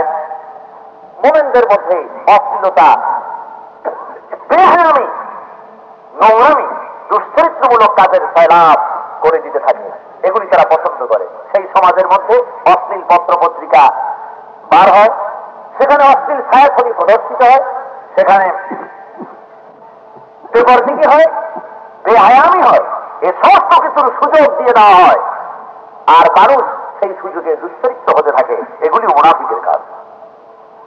তারপরে মুনাফিকদের আরেকটি কাজ হল মাযহাবী, মতবাদী, ফিরকাবন্দি দলাদলির মাধ্যমে মুসলিম ঐক্যের ভিতরে বিচ্ছিন্নতা ঘটায়। এটাও মুনাফিকদের আরেকটি লক্ষণ। والذين اتخذوا مسجدا ضرارا وكفرا وتفريقا। যারা মুসলমানদের ক্ষতি করার জন্য, কাফের বানাবার জন্য তাদের মধ্যে দলাদলি আর বিভেদ সৃষ্টি করার জন্য মসজিদে জিরার সৃষ্টি করেছিল। তার মানে মুসলমানদের মধ্যে ঐক্য, ভিতরে ভাঙন সৃষ্টি করা, মতভেদ, সামান্য খুঁটিনাটি জিনিস, যা কোনো প্রয়োজন নাই, যা কোনো শরীয়তের মূল বিষয়বস্তু নয়, এই সব জিনিস নিয়ে দলাদলি, ফতোয়া প্রদান, বিশৃঙ্খলা সৃষ্টি করে মুসলিম ঐক্যের ভিতরে ফাটল সৃষ্টি করে। যারা করে এরা মুনাফিক, এবং এটাও মুনাফিকদের আরেক চরিত্র। মুনাফিকদের এসব চরিত্র বর্ণনা করার পর চূড়ান্ত আরেকটি চরিত্র আল্লাহ বর্ণনা করছেন, যে ভালো করে বা শোনো, মুনাফিক পুরুষ আর নারী উভয়ের চরিত্রটা কি ধরনের দেখো। المنافقون والمنافقات بعضهم من بعض। মুনাফিক পুরুষ আর মুনাফিক নারী পরস্পরের ভাবাপন্ন হয়ে থাকে, একজন আর একজনের সাথে মিল মহব্বত, ভালোবাসা একজন আর একজনের মতোই হয়। আর তাদের কাজটা কি? ইয়ামুরুন বিল মুনকারি ওয়া ইয়ানহাউনা আনিল মারুফ। তারা ভালো কাজ থেকে মানুষকে ফিরায় রাখে আর অসৎ কাজে মানুষকে প্ররোচিত করে। ধরে বলেন নাউজুবিল্লাহ। কোরআন শরীফের তাফসীর হচ্ছে, খবরদার যাইও না, সাংঘাতিক খারাপ কাজ, বেঈমান হয়ে যাবে। জোরে কোন নাউজুবিল্লাহ, আরো জোরে বলেন নাউজুবিল্লাহ। নামাজ পড়তে যেও না, ওয়াজ শুনতে যেও না, এভাবে করে করে ভালো ভালো কাজ থেকে মানুষকে ফিরাতে থাকে আর অন্যায় কাজের দিকে মানুষদেরকে প্ররোচিত করে। আর ভালো কাজ থেকে তাদের হস্ত থাকে সংকুচিত, খোদার রাস্তায় দিতে হাত একেবারে কঞ্জুস হয়ে যায়। যদি বলা হয় রাশিয়ান ফুটবল টিম বা ইন্দোনেশিয়ান ফুটবল টিম এসেছে চট্টগ্রাম স্টেডিয়ামে, তারা খেলবে, সুতরাং এই খেলার আয়োজন আমরা করতেছি, সেখানে নারী পুরুষের সম্মিলিত খেলা থাকবে, দেখবেন যে ফুটবল কেমন করে খেলে তারা, তো আপনি কিছু পয়সা করে দেন। তো দেখা গেল যার কাছে যাওয়া হলো পাইকারি দরে দিয়ে দিলেন 2000 5000 টাকা, এতটুকুন কুণ্ঠা বোধ করলেন। ঠিক ওই ব্যক্তির কাছে চ্যারিটি শো করার জন্য, সিনেমা বা স্কোপ করার জন্য, যাত্রা অনুষ্ঠানের জন্য, ফুটবল খেলার জন্য যার কাছে চাঁদা চাইতে দেওয়া হলো, তিনি দিলেন 2000 5000 টাকা। ওই লোকের কাছে যখন দেওয়া হয় আল্লাহর ঘর নির্মাণের জন্য, মসজিদ বানাবার জন্য, মাদ্রাসা তৈরির জন্য, এতিমখানা বানাবার জন্য, আল্লাহর দ্বীন প্রচারের জন্য, কোরআন ও হাদিসের মাহফিলের জন্য যখন দেওয়া হলো, হাত তখন সংকুচিত হয়ে গেল। তখন বলে, মিয়া দলে আপনারা কয়জন আছেন? সারাদিন দিতে দিতে অস্থির হয়ে গেছি, এত আর দিয়ে পারি না, আপনারা এগুলি বন্ধ করতে পারেন? শেষ পর্যন্ত একেবারে খুব বেশি যদি হয় তো 5 টাকা 10 টাকা 100 টাকা, এর বেশি আর বের হয় না। কি বলেন, ঠিক না? এই চরিত্র কার? মুনাফিকের চরিত্র। আর ওদিকে কেউ যদি বউ বলা আছে, সে বলে, এই মিয়া 10,000 টাকা চান্দা দেবেন, আমাদের পার্টিতে দেওয়া লাগবে, তা নাহলে দেখে নেবো, বুঝে নিন আপনি। সাথে সাথে 10,000 টাকা বাবা কোন জায়গায় দেবো দিয়ে আসবো, আমার এ পর্যন্ত আশা থাকবে না। আবার টেলিফোনে কয় অমুক জায়গায় দাঁড়ায় থাকবে, আগে বলতো, এখন বোধ হয় তেমন উপদ্রব কমে গেছে একটু। অমুক জায়গায় দাঁড়ায় থাকবে আমাদের লোক, এই রকমের জামা পরে 1 লক্ষ টাকা দিয়ে আসবেন, তা না হলে একেবারে গলার মাপটাপ নিয়ে রাখছি আপনার। ঠিক না? সাথে সাথে 1 লক্ষ টাকা দিয়ে আসলো। আর আল্লাহ দ্বীনের জন্য 4টি পয়সা বেরোনো, সেটি কি কষ্ট তার বলার মতো না। কৃপণতা এরা করে আল্লাহর রাস্তায়, আর বাতিলের পন্থায় তাদের হাত অত্যন্ত প্রশস্ত থাকে। এরা এইভাবে করে চিরদিন মুসলমানকে নির্যাতন করেছে। স্বয়ং আল্লাহর হাবিব জনাবে মুহাম্মদ রাসূলুল্লাহ সাল্লাল্লাহু আলাইহি ওয়াসাল্লাম তাকেও সাংঘাতিক কষ্ট দিয়েছে। কারা? এই মুনাফিকরা। মুনাফিকদের রইস, মুনাফিকদের সরদার ছিল আব্দুল্লাহ বিন উবাই বিন সালুল। আব্দুল্লাহ বিন উবাই যখন মারা গেল, সারা জীবন এত কষ্ট দিয়েছে রাসূলকে আর ইসলামী আন্দোলনকে, এমন ভাবে ব্যাহত করেছে যা বলার অপেক্ষা রাখে। সেই লোক যখন মারা গেল, আব্দুল্লাহ বিন উবাইর ছেলে আব্দুল্লাহ এসে বলছেন, ইয়া রাসূলুল্লাহ, আমার আব্বা মারা গেছেন, তিনি যে কত খারাপ কাজ করেছেন আপনার জানা আছে। তো তিনি তো আমার পিতা। আব্দুল্লাহ সাহাবী, হুজুরের সাহাবী। আব্দুল্লাহ বিন উবাই সে হলো মুনাফিক, আর তার ছেলে হলো একজন জলিলুল কদর সাহাবী। জোরে বলেন আলহামদুলিল্লাহ। বলছেন, হুজুর আপনি দয়া করে যদি আমার আব্বার জানাজার নামাজটা পড়তেন, তাহলে আমার কলেজাটা একটু ঠান্ডা হতো, বুঝতাম যে আব্বার কবরে তাহলে আযাব হবে না। 1 নম্বর দরখাস্ত। 2 নম্বরের দরখাস্ত, হুজুর আপনার পবিত্র শরীরের যে জামা মোবারক ব্যবহার করেন, এর একটা পুরাতন জামা বা এই ধরনের একটা জামা যদি দিতেন আমার আব্বাকে, তাহলে ওইটা দিয়ে কাফনের কাপড় বানায় তাকে শোয়ে রাখতাম, আপনার জামার ইজ্জতে হয়তো খবর আযাব তার মাফ হয়ে যেত। রহমতের নবী, করুণার হাবিব, রাহমাতুল লিল আলামিন জনাবে মুহাম্মদুর রাসূলুল্লাহ সাল্লাল্লাহু আলাইহি ওয়াসাল্লাম ছেলের ওই কান্না দেখে ইসলামের এত বড় শত্রুর সারা জীবনের শত্রুতার কথা আল্লাহর হাবিব ভুলে গেলেন, জামা দিয়া দিলেন। জানাজা পড়ার জন্য রওনা হলেন। হযরত ওমর ফারুক রাদিয়াল্লাহু তাআলা আনহু বলেন, ইয়া রাসূলুল্লাহ, ইয়া হাবিবাল্লাহ, আপনি ওই ব্যক্তির জানাজা পড়তে যাচ্ছেন যে ব্যক্তি সারা জীবন ইসলামের সাথে শত্রুতা করলো, বাধা দিল, ইসলামকে ব্যাহত করলো, আর মুসলমানকে এত কষ্ট দিল, কূট জ্ঞান দিয়া কূট কথাবার্তা বলে মুনাফিকি করে এত যারা যন্ত্রণা দিয়ে দিল, তারা জানাজা পড়তে আপনি যাবেন কিনা বিবেচনা করুন। হুজুর আমার মতে আপনার ওই জানাজায় হাজির হওয়া উচিত নয়। রহমতের নবী, রাহমাতুল লিল আলামিন শত্রুতার কথা আর মনে নাই, দ্বীনের সাথে শত্রুতা করেছে সে কথা ভুলে গেছেন। আল্লাহর হাবিব জানাজা পড়তে গেছেন, রব্বুল আলামিন জিবরাইলকে পাঠিয়ে দিলেন। আল্লাহর হাবিবকে দেখে রব্বুল আলামিন বলেন, ওয়ালা তুসাল্লি আলা আহাদিন মিনহুম মাতা আবাদান। হে নবী, এদের ভিতর ভালো হতো আমরা বুঝি, কিন্তু আল্লাহ আমাদের থেকে ভালো হবো, ঠিক না? হুজুরের পিতা বেঁচে থাকলে সম্মান করতে হতো বাপকে, তাই না? আল্লাহ রাব্বুল আলামিন চান না আল্লাহর পরে তার মর্যাদা, তিনি আবার কাউকে মর্যাদা দিন। আল্লাহর পরে মর্যাদা আল্লাহর হাবিবের, তার কোন উস্তাদ হতে পারে না, মুরব্বী কেউ হতে পারে না। আল্লাহর হাবিবের মুরব্বী উস্তাদ একমাত্র আল্লাহ রাব্বুল আলামিন, আর কেউ নাই। করে বলেন সুবহানাল্লাহ। সুতরাং মুহাম্মদুর রাসূলুল্লাহ সাল্লাল্লাহু আলাইহি ওয়াসাল্লাম মায়ের পেটে পিতার এতিম হয়ে গেল। ভাইরা আমার, আমেনা স্বপ্নে দেখেন সুন্দর পাকা দাড়িওয়ালা এক ব্যক্তি এসে হাজির হয়ে গেছে। এমন সুন্দর চেহারা জীবনে উনি কখনো দেখেন নাই। ওই লোক ডাক দিয়ে বলে, আমেনা কোনো চিন্তা করো না, তোমার গর্ভের ভিতরে আল্লাহ রাব্বুল আলামিন এমন একটি রূহ দান করেছেন, এমন এক সন্তান দান করেছেন, যিনি হবেন আখেরি জামানার পয়গম্বর। ভূমিষ্ঠ হওয়ার সঙ্গে সঙ্গে নামটি রেখে দিও মুহাম্মদ সাল্লাল্লাহু আলাইহি ওয়াসাল্লাম। এ নাম জীবনে কেউ কোনোদিন শোনে না। হযরত আমেনা বিস্ময় প্রকাশ করছেন, হুজুর আপনি কে মানান? জ্যোতির্ময় এই মহাপুরুষ স্বপ্নের ভিতরে ডাক দিয়া বলেন, ওগো আমেনা, আমার পরিচয় শুনে নাও, আনা ইব্রাহিম খলিলুল্লাহ, আমি আল্লাহর খলিল ইব্রাহিম আলাইহিস সালাম। বিশ্বাস করো, তোমার গর্ভে আল্লাহ আখেরি জামানার পয়গম্বর পাঠিয়েছেন, আমার দোয়া আল্লাহ কবুল করেছেন। তুমি সেই সৌভাগ্যবতী মহিলা যার গর্ভে আসতেছে আল্লাহর সর্বশ্রেষ্ঠ মেহমান। ভাইরা আমার, ডেলিভারির দিন ঘনিয়ে এসেছে।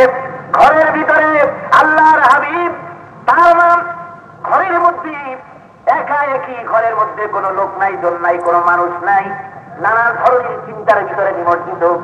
সন্তান হবে, আজকে যেন মন মানতে চায় না, চোখ থেকে দর দর করে পানি আসতেছে। হায় রে, সন্তান হলে পরে যে বেশি খুশি হতেন তিনি, সেই বাবের সাথে আব্দুল্লাহ দুনিয়াটা সবচাইতে বেশি খুশি যিনি হতেন, তিনি আর দুনিয়ায় গুজারে নাই। আল্লাহর হাবিব আল্লাহ রাব্বুল আলামিন হযরত আমিনার ঘরে পাঠিয়ে দিলেন। এমন ঘর দালান নয়, গোটা নয়, তাম পৃথিবীর মধ্যে, আসমান আর জমিনের মধ্যে আল্লাহর পরে যার মর্যাদা, যার সম্মান, সেই বিশ্ব নবী রাব্বুল আলামিন ছোট্ট একটি ঝুপড়ির মধ্যে পাঠাইয়া দিলেন। জোরে বলেন সুবহানাল্লাহ। বাপ হারানো নবী, কাজী বাপের মর্যাদা তিনি জানতেন ভালো। মা হারানো নবী, মায়ের দুটো কিসমতে তেমন হয় নাই। ভাইরা আমার, এত কষ্ট মনের মধ্যে আল্লাহর হাবিবের ছিল। হালিমার ঘরে 5 বছর থাকার পরে যখন হযরত আমিনার ঘরে তাকে ফিরিয়ে দেওয়া হয়েছে, প্রতিদিন লোক ছেলে পেলের সঙ্গে খেলা দেখতে ময়দানে তিনি যান। ছেলেরা খেলা করে, আল্লাহর হাবিব আজকে সেই ময়দানে গিয়েছেন, পাহাড়ের পাদদেশে বসা। কিতাবের মধ্যে এসেছে সন্ধ্যা হয়ে গেছে, হুজুর বাড়ি ফেরেন নাই। হযরত আমিনা চিন্তা করেন, মুহাম্মদ সাল্লাল্লাহু আলাইহি ওয়াসাল্লাম কেন ফিরলেন না?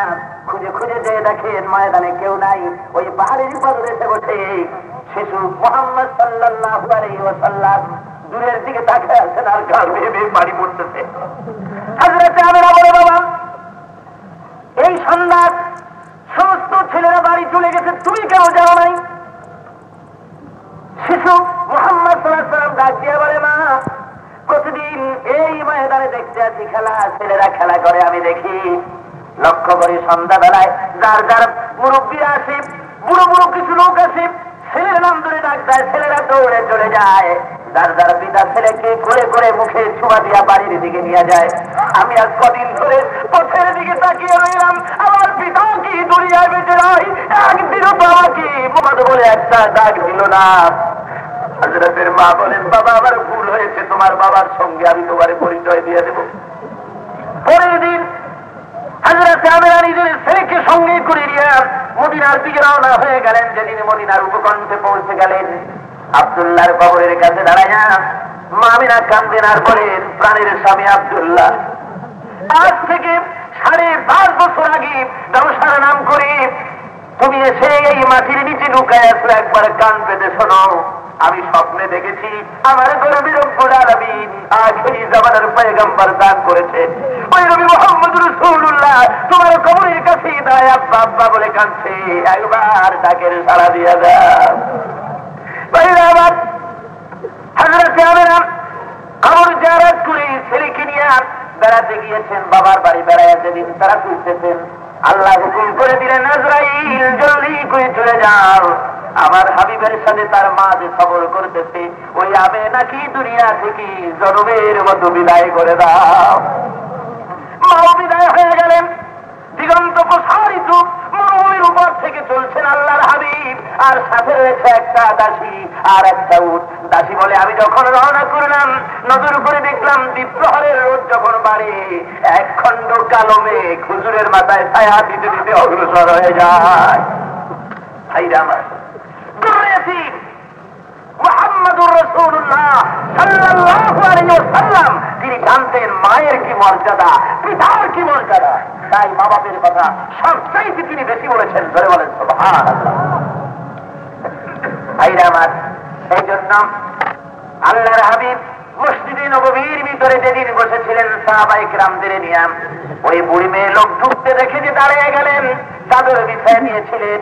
সাহাবীরা জিজ্ঞাসা করেছিলেন, ইয়া রাসূলুল্লাহ, যেই চাদরের উপরে স্বয়ং জিবরাইল আমিন বসতে সাহস পায় না, ওই চাদরখানা একটা মহিলার জন্য বিছায় দিলেন, ছিলাম নাই নিচে। নবী আমার কেঁদে কেঁদে বলেন, ও সাহাবীরা, চাদর পুতুলের কথা বেশি কিছু করি নাই, এর চাইতেও যদি বেশি কিছু করতাম অত্যুক্তি হতো না। মায়ের কোলে ছাড়া তার দুধ খাওয়া আমার জীবনে কিসমতে হয় নাই।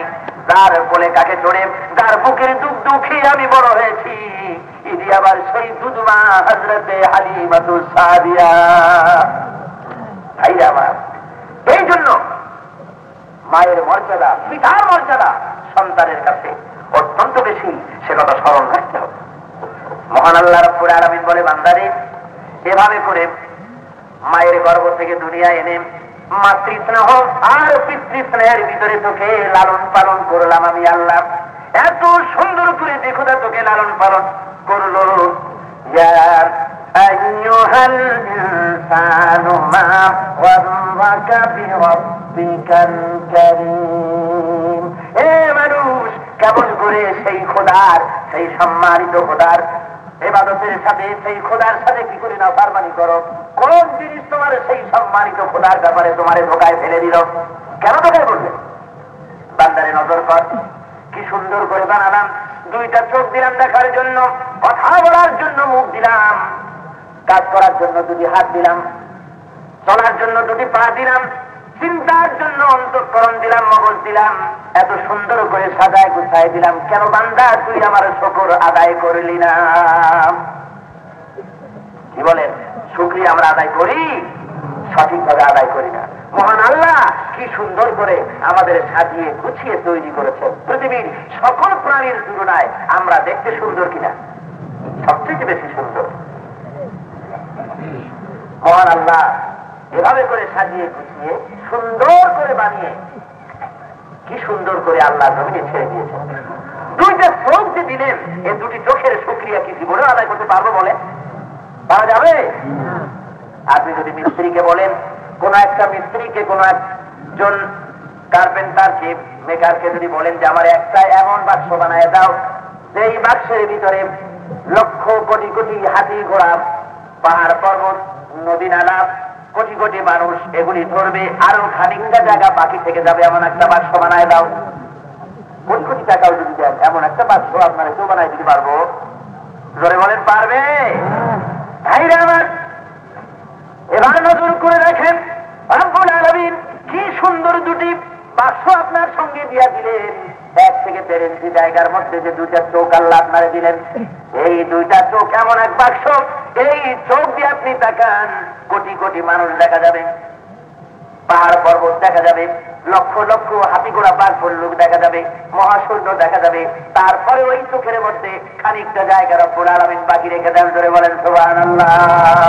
সব দেখা যায়। আবার একরকম দেখি না, সব রকম দেখি।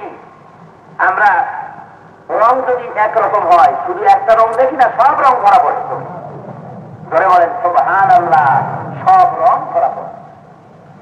জিহ্বা আল্লাহ একটা দান করলেন এমন সুন্দর, তিনটা দিলে তিনটা ধরা পড়ে, এমন এক মেশিন।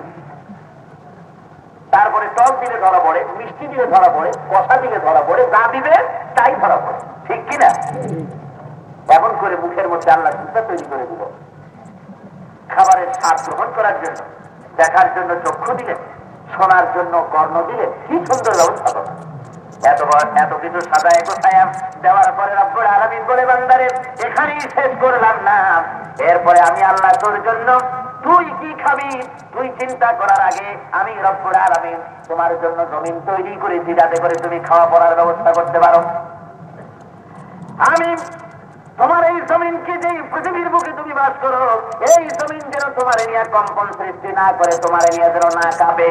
যেন ভূমিকম্পের সৃষ্টি না হইয়া তোমার শান্তি যেন বিঘ্নিত না করে, সেজন্য বিরাট বিরাট পাহাড় দিয়ে আমি রব্বুল আলামিন এই জমিনটাকে খিল মেরে দিয়েছি, আটকায়া দিছি। ধরে বল সুবহানাল্লাহ। কোরআন শরীফ আল্লাহ কথা বলে وَأَلْقَى فِي الْأَرْضِ رَوَاسِيَ أَن تَمِيدَ بِكُمْ। আল্লাহ রাব্বুল আলামিন বলেন, আমি জমিনের পর্বতগুলিকে নোঙরের মতো করে, গেরাফির মতো করে, পেরেকের মতো করে আটকায়া দিয়েছি, যাতে করে এই জমিন তোমার নিয়ে হেলাদোলা করতে না পারে। ধরে বলেন সুবহানাল্লাহ।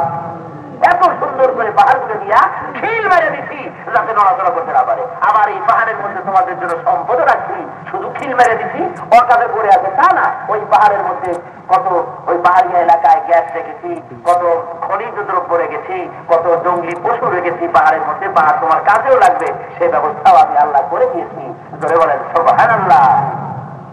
ভাইরা আমার, মহান আল্লাহ রাব্বুল আলামিন বলেন, এত নিয়ামত আমি তোমার জন্য দান করেছি। ওয়া ইন তাউদ্দু নি'মাতাল্লাহি লা তুহসুহা। হে বান্দা, আমার নিয়ামত যদি গণনা করতে থাকো, গুনাহ গুনাহ আমার নিয়ামত গুনাহ শেষ করতে পারবে না। ধরে বলেন সুবহানাল্লাহ। খোদার নিয়ামত গুনাহ শেষ করা যাবে? ধরে বল যাবে? একটা দুইটা নিয়ামত, কত নিয়ামত আল্লাহ দিলেন, এই নিয়ামতের শুকরিয়া করতে পারলাম না। বাড়িতে ইলেকট্রিক আছে, আপনাদের আছে না কারেন্ট? অনেকের বাড়িতে আছে, শহরে তো বটেই। এই ইলেকট্রিসিটি কারেন্ট আপনাদের সকলের বাড়িতে আছে, পাখা ঘুরতেছে, আলো জ্বলতেছে, হিটার চলতেছে, টেলিভিশন চলতেছে, তারপরে কত কিছু চলতেছে। এরপরে আপনাকে মাসের শেষে মিটার দেখে আপনাকে বিল দিতে হয়, ঠিক কিনা? কর এই যে একটুখানি কারেন্ট খরচ করেছেন, বাতাস খাইছেন, সেজন্য আপনাকে পয়সা দিতে হয়। না দিলে পরবর্তী মাসে জরিমানা হবে, আর না হয় লাইন কেটে দেবে, কানেকশন ডিসকানেক্ট করে দেবে, ঠিক কিনা? এবার চিন্তা করেন তো যে আল্লাহর কতগুলি বাতাস, এই যে বাতাসের থেকে অক্সিজেন নিলেন, এর কি কোনো মিটার টিটার আছে? ফেরেশতারা চিটাগংয়ে আসে নাকি কালেকশন করতে মাঝে মাঝে? যে মিয়ারা আল্লাহর বাতাস থেকে এত অক্সিজেন গ্রহণ করেছ, তাড়াতাড়ি এত হাজার এত টাকা এত পয়সা হয়েছে, ভিড়টা তাড়াতাড়ি দাও, বলে? বলে না। আল্লাহ রাব্বুল আলামিন তাই বলেন, এমনি করে অগণিত নিয়ামত আমি তোমারে দান করে দিয়েছি রে বান্দা। তুমি শ্বাস করো, তুমি যখন বাতাস থেকে অক্সিজেন গ্রহণ করো, আমি তোমার জীবনী ধারণের জন্য বাতাসের মধ্যে অক্সিজেন রেখে দিয়েছি। এই অক্সিজেন তুমি নাক দিয়া টানো, আর মুখ দিয়া তুমি কার্বন ডাই অক্সাইড ছেড়ে দাও। অক্সিজেন হলো ভালো জিনিস, আর কার্বন ডাই অক্সাইড হলো বিষ। এই পয়জন তুমি ছাড়ো, তুমি আমার ভালো জিনিস দিয়া বিষাক্ত জিনিস ছেড়ে দাও। এইভাবে করে এই বিরাট মহাশূন্য জুড়ে এই অক্সিজেন সাফ করার, কার্বন ডাই অক্সাইড সাফ করার জন্য কোন রিফাইনারি ফ্যাক্টরি দুনিয়ার নাই, কেউ এটাকে শোধনাগার কোন জায়গায় নাই। আর এভাবে যদি তোমরা শ্বাস করতে থাকো, কেউ যদি রিফাইন এটাকে না করে, তাহলে কয়েকদিনের মধ্যে তাম পৃথিবীর সমস্ত মানুষগুলি বিষাক্ত আবহাওয়ায় সব মরে যাবে, প্রাণী জগৎ আর বাঁচবে না। আপনি দেখেন না পরীক্ষা করে, কোন এক বাথরুমের মধ্যে ঢোকেন, ঢুকিয়া ওর ভেন্টিলেটর বন্ধ করে দেন, দরজা বন্ধ করে দেন, দিয়ে ওর মধ্যে কিছু সময় থাকে না, ঘন্টা দুই থাকে না, কি হবে অবস্থা? টেম্পারেচার করে দিতে হবে, ঠিক কিনা? কন যেহেতু ওখানে যে ভালো অক্সিজেন যেটা ছিল সেটার কাম আপনি সারা করছেন, নাক দিয়ে টানছেন, ভালো জিনিস অক্সিজেন ছাড়ছেন, কি কার্বন ডাই অক্সাইড বিষ ছাড়িয়ে দিচ্ছেন, আপনার বিষে ঘরটা বিষাক্ত হয়ে গেছে, গ্যাস হয়ে গেছে, ঘর গ্যাস ফর্ম করেছে, এবার আপনার শেষ হয়ে যাওয়া আর তারপরে মৃত্যুবরণ করার অবস্থা। আল্লাহ রাব্বুল আলামিন কি সুন্দর রিফাইনারি ফ্যাক্টরি তৈরি করেছেন এই দুনিয়ার বুকে, তাজরবা করার জিনিস, জায়গা জি লাগানে কে লিয়ে ये दुनिया नहीं है, ये इबरत की जा है, तमाशा नहीं है। এই পৃথিবী খেল তামাশার জায়গা না, উপদেশ গ্রহণ করার জায়গা। ও বান্দা, শুনে রাখো, প্রাণী জগৎ তোমরা সবাই মিলে আমার বাতাস থেকে পিওর অক্সিজেন তোমরা নাক দিয়ে টেনে নাও, আর কার্বন ডাই অক্সাইড তোমরা ছেড়ে দাও। আমি রব্বুল আলামিন এমন ফ্যাক্টরি তৈরি করেছি, এই দুনিয়ায় যত গাছ আছে সমস্ত গাছের খাদ্য বানায় দিয়েছি কার্বন ডাই অক্সাইড। ধরে বলেন সুবহানাল্লাহ। তুমি যে বিষ ছাড়লে, ওই বিষ খায় গাছেরা, গাছে কার্বন ডাই অক্সাইড খাইয়া নিল, খেয়ে নিয়ে সূর্যের কিরণে তার গাছের সবুজ বর্ণে এক রকমের রন্ধন ক্রিয়া হয়ে যায়, রান্না হয়ে যায়। ওই রান্নার পরে ওই গাছের পাতা সমূহ দিয়া সবুজ রঙের ভিতর থেকে কার্বন ডাই অক্সাইড অক্সিজেনের রূপ নিয়ে আবার বাতাসে ছড়িয়ে যায়। দুনিয়ার প্রাণী জগৎ আবার সকাল বেলায় নির্মল বায়ু থেকে অক্সিজেন গ্রহণ করে। লক্ষ টাকা দামের সালসা খেলে যে উপকার হয়, সকাল বেলার অক্সিজেন তার চাইতে বেশি ভালো কাজ করে। ধরে বলেন সুবহানাল্লাহ। ইয়া আইয়ুহাল ইনসানু মা গাররাকা বিরাব্বিকাল কারীম। ও মানুষ, কোন জিনিস তোকে ধোকায় ফেলে দিল, ধোকায় নিমজ্জিত করলো? তোর এমন মহান সম্মানিত খোদার কাছ থেকে, খোদার ব্যাপার থেকে কে তোরে ফিরাইয়া দিল? হে বান্দা, শুধু তাই নয়, সারাদিন তুমি কাজ করো, এই কাজের পরে এ ধরনের কাজ যদি তুমি শুধু করতেই থাকো, যদি তুমি না ঘুমাও, তুমি পাগল হয়ে যাবে। আমি রব্বুল আলামিন তোমার এই কাজের প্রেরণা দেওয়ার জন্য তোমার ঘুমের বন্দোবস্ত করে দিলাম। কি বলেন? ঘুমটা কে দিয়েছে? কে দিয়েছেন? আল্লাহ। ঘুম না হইলে মানুষ কি হয়? পাগল হয়ে যায়। এই যে কি বলে মেন্টাল হসপিটাল, পাগলা গারো, মানসিক হাসপাতাল, এই মানসিক হাসপাতালে পাগল দেওয়ার সাথে সাথে তারা ঘুম পাড়াবার ঔষধ করে, যাতে ঘুমাইয়া পড়ে। ঘুমের অভাবেই মানুষ বেশিরভাগ পাগল হয়ে যায়। এই ঘুমের জন্য কত মগডন খায়, কত ফেলিয়াম খায়, কত সিরাকশন খায়, মানুষে জমের খাওয়া খায়, তারপরেও ঘুমায়। ঘুম হলো আল্লাহর এক বিরাট নিয়ামত। রব্বুল আলামিন বলেন, আমি এভাবে তোমাকে ঘুমের বন্দোবস্ত করেছি, নিদ্রার চাপ সৃষ্টি করেছি। সারাদিন কাজ করার পরে বান্দারে যখন তুমি ঘুমায় যাও, এই রাতের বেলায় যখন সারাদিন কাজ কাম করে যখন তুমি ঘুম পড়লে, ওই কয়েক ঘন্টা ঘুমের পরে আবার তোমার শরীরকে কাজের জন্য আমি আল্লাহ সুস্থ করে দিলাম। জোরে বলেন সুবহানাল্লাহ। সারাদিন কাজ করে যখন আপনি একটু ঘুমান, ঘুমের থেকে যখন জাগলেন, কি বলেন, শরীরটা একটু খরখর হয়ে যায় না? আরাম, শান্তি মালুম হয়, খুব ভালো লাগে, আবার কাজ করার প্রেরণা জাগে। আর ঘুমের এমন দাবি, এমন চাপ, না ঘুমাইও উপায় নাই। যত বড় বীর হোক, এই যে লিওন সিং, তারপরে আরো যে কতগুলো আছে একেবারে মুখের করে মারে, ওগুলো কি জানি মুষ্টিযোদ্ধা, একেবারে মুখের পরে মারি আর নাক মুখ ভেঙে দেয়। এই যে বীরগিরি করে সকাল বেলায় 15টা মুরগি রোস্ট, 2 কুড়ি মুরগির ডিম, তারপরে আস্ত ছাগল একটা, এই দিকে নাস্তা করে। এত শক্তি যে এরকম একটা পাঁচ মেরে 5 ইঞ্চি 10 ইঞ্চি বল নাকি ফেলাই দিতে পারে মোহাম্মদের। এই যে শক্তি, ঘুম যখন আসে ঘুমের ঘুষি মেরে কাজ করতে পারে নাকি? কি বলেন? পারে না। এখানে ওইসব দাঁড়িয়ে ধরি করে না। যত বড় বীর হও, সেই হও, ঘুমের কাছে কাতর হয়ে যেতে হবে। ঘুমের একটা দাবি শরীরের মধ্যে আল্লাহ সৃষ্টি করে দিয়েছেন। আল্লাহ কয়, এই নিয়ামত আমি দিচ্ছি, আর এই জন্য আমি রাত সৃষ্টি করেছি, এটা আমার নিয়ামত। এ বান্দা, কত নিয়ামত দেখবি। আমি রব্বুল আলামিন দিন বানাই দিয়েছি তোর কাজের জন্য, তুই কাজ করবি, এই জন্য দিন দিলাম। আর রাত দিয়েছি, রাতের বেলায় আমার রাতের বেলায় তুই একটুখানি গাছ সাধন দিয়ে দিয়েছি, পর্দা দিয়ে দিলাম, যাতে করে ভালো করে ঘুমাইতে পারিস। আবার এই রাতের বেলায় সারাটা রাত ঘুমাইয়া থাকিস না, রাতের প্রথম ভাগে, দ্বিতীয় ভাগে আরাম করে ঘুমাম, কিন্তু রাতের শেষ ভাগটা আমার জন্য ছেড়ে দে। আরামের ঘুমটা হারাম করে 2টা সেজদা দে আমার দরবারে, তকদীর খুলে যাবে, কিসমত ভালো হয়ে যাবে। ধরে বলেন সুবহানাল্লাহ। তীব্র আলোর ঝলকানিতে হাজার পাওয়ারের বাল্ব যদি জ্বলতে থাকে, যত বড় ক্লান্তি শরীরে থাকুক, ঘুম যত আসতেই চাক, হাজার হাজার পাওয়ারের বাল্ব জ্বলতে থাকলে ঘুম আসবে না? আসবে? ঠিকান আছে নাকি? ঘুম আসবে না। আল্লাহ বলেন, দিনের বেলায় তোর ঘুম ভালো হয় না, দিনে তো কাজ করা লাগবে, দিন তো আমি ঘুমাবার জন্য বানাই নাই। সূর্যের তাপে ওই বিরাট পাওয়ারের আলোর সামনে তোর ঘুম হয় না বলে রাতের অন্ধকার দিয়া দিলাম। আর ওই আকাশের পরে সুন্দর একটা চাঁদ নির্মল আলো দিয়া 0 পাওয়ারের একটা বাল্বের মতো লাগাইয়া দিলাম আকাশে। ধরে বলেন সুবহানাল্লাহ। এত সুন্দর করে তোর আরামের দিকে আমি রব্বুল আলামিন লক্ষ্য করলাম। এ বান্দা, কেন তুই আমার শুকর আদায় করলি না? কেন শুকরিয়া আদায় করলি না? আমি মহান আল্লাহ এমনি করে তোকে সৃষ্টি করেছি, সাজিয়েছি, গুছিয়েছি, তারপরে তোর দুনিয়ার সবকিছু আমি তৈরি করে দিলাম। ফসল ফলাবার জন্য জমিনে চাষের ব্যবস্থা করে দিয়েছি আমি রব্বুল আলামিন। কে দিয়েছেন জোরে গণ? এই জমিনটা আল্লাহ দিয়েছেন যাতে করে আপনি চাষ করতে পারেন, জমিন দিয়ে আপনি ফসল বানাতে পারেন, সে ব্যবস্থাও আল্লাহ করে দিয়েছেন। মহান আল্লাহ বলেন, কেন আমার স্মরণ করবি না, কেন আমার সাথে নাফরমানি করবি? আজকে সূরার মধ্যে আল্লাহ সে কথাই বলছেন। জমিন তুমি চাষ করবে, তোমার ফসলের দরকার, খাবারের দরকার। দুনিয়ার কেউ ফসল তৈরি করে দেয় না, ওই ফসল আমি রব্বুল আলামিন ফসল তৈরি করার জন্য জমিনকে সুন্দর করে সাজায় দিয়েছি।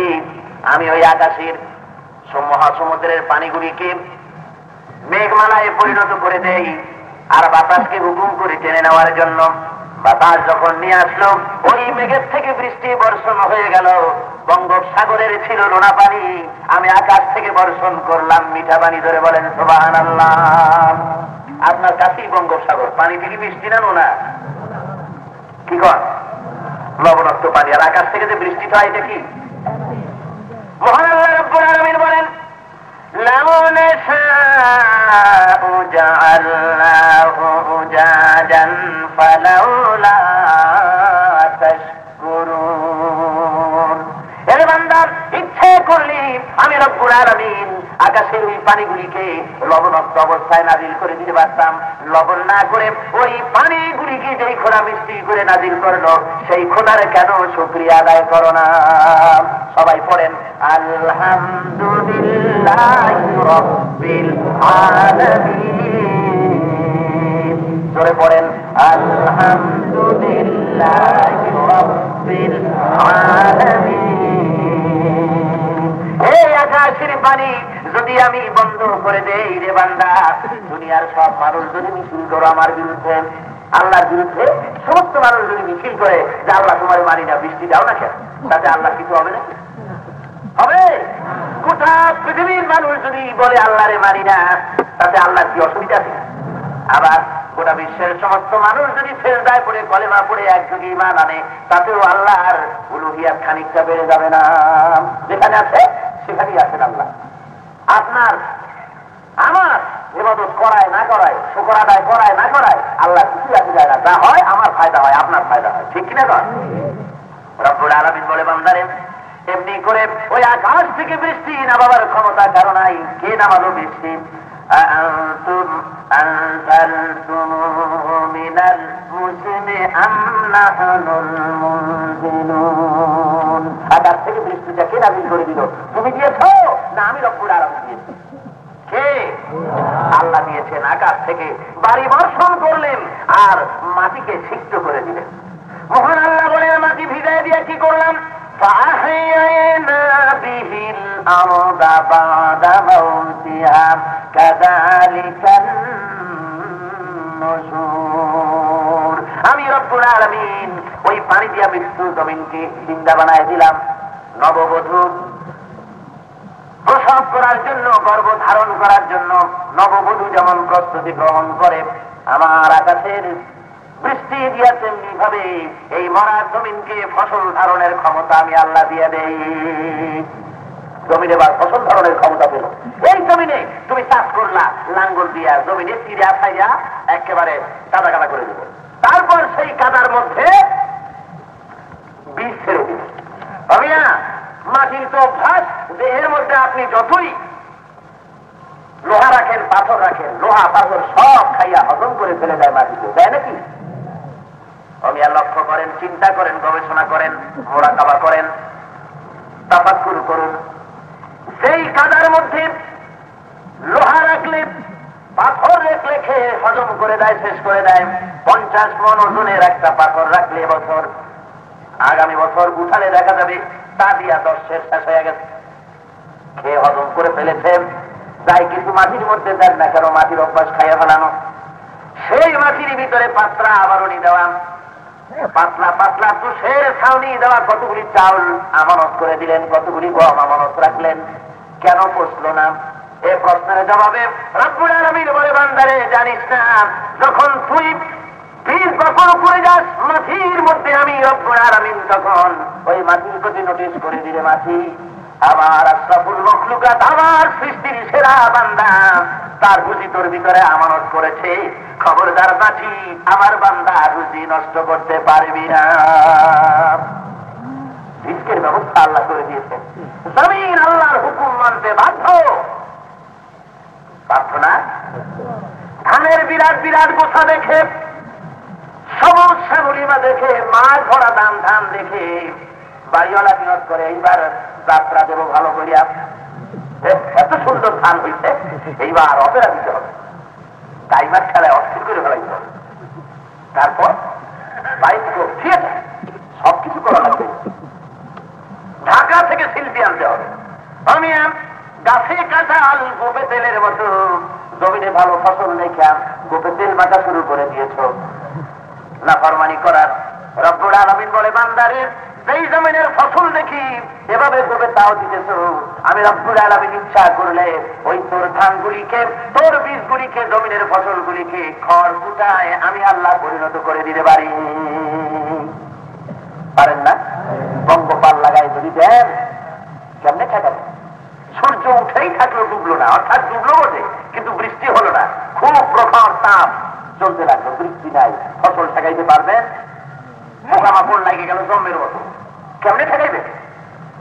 মহান আল্লাহ বলেন, তখন তোমরা কপালে আঘাত করবে আর বলবে বাল্লাহনু মাহরুমুন, আমরা বঞ্চিত হয়ে গেলাম, আর এই কিসমতে কিছুই হলো না। এইভাবে করে নিজের কপালে আঘাত করা ছাড়া আমার বিরুদ্ধে অভিযোগ করার কিছুই তোমাদের থাকবে না। হে বান্দা, ওই জমিনের ভিতরে ফসল উঠালাম, তুমি বাড়ি গিয়ে আরাম করে ঘুমায় থাকলে, বীজ বপন করে তুমি তো আরাম করে ঘুমালে, আর কুদরত তোমার জমিনের উপরে সারা রাত কাজ করলো। জোরে বলেন সুবহানাল্লাহ। সারাদিনের সূর্যের খরচ তাদের যেই চারাগুলি মাটির সাথে নুয়ে গিয়েছিল, রাত্রি ভর আমি শিশির বিন্দুকে বললাম, কুয়াশা শিশির বিন্দুকে বললাম, পানিকে বললাম বৃষ্টির আকারে নয়, ফোঁটা ফোঁটা করে নয়, বরং কণা কণা করে নাজিল হন। বাতাসকে হুকুম করে দিলাম, মা যেমন বাচ্চাকে কোলে নিয়ে দোল দেয়, আমার বান্দা সফুল মখলুকাতের রিজক মানুষ করেছে জমিনে, ওই ফসলের চারাগুলি সারা রাত দোল দিতে লেগে যান, বাতাসে দোল খাওয়ায়, কণা কণা শিশির বিন্দু পড়ে, গাছটা খারাপ হয়ে গেল, পরের দিনের তাপ পেল। বান্দা বলে, আমি সার দিছিলাম বলে জমিনে বেশি ফসল হয়েছে। রব্বুল আলামিন বলে, বান্দারে ফসলের বেশি হওয়ার জন্য তুই আজকে সার দিতেছিস, আর আবহমান কাল ধরে সারের ব্যবস্থা আমি আল্লাহ করেছি। ধরে বলেন সুবহানাল্লাহ। আবহমান কাল ধরে সারের ব্যবস্থা আমি করেছি। ومن آياته أن يريكم البرق خوفا وطمعا। দেখো না, আকাশে বিদ্যুৎ চমকায়, এর মধ্যে ভয় ভীতিও আছে, আশার সঞ্চারও আছে। বিদ্যুৎ যখন চমকে পাশে থাকে মেঘ, এই মেঘের মধ্যে থাকে অক্সিজেন, বিদ্যুতের সংস্পর্শে এসে এটা বিদ্যুতের সাথে মিশে এসে তারপরে মাটির সাথে মিশে যায়। মাটির সাথে মাটির পরশ যখন লাগে তখন সেটা নাইট্রিক অ্যাসিডে পরিণত হয়ে যায়।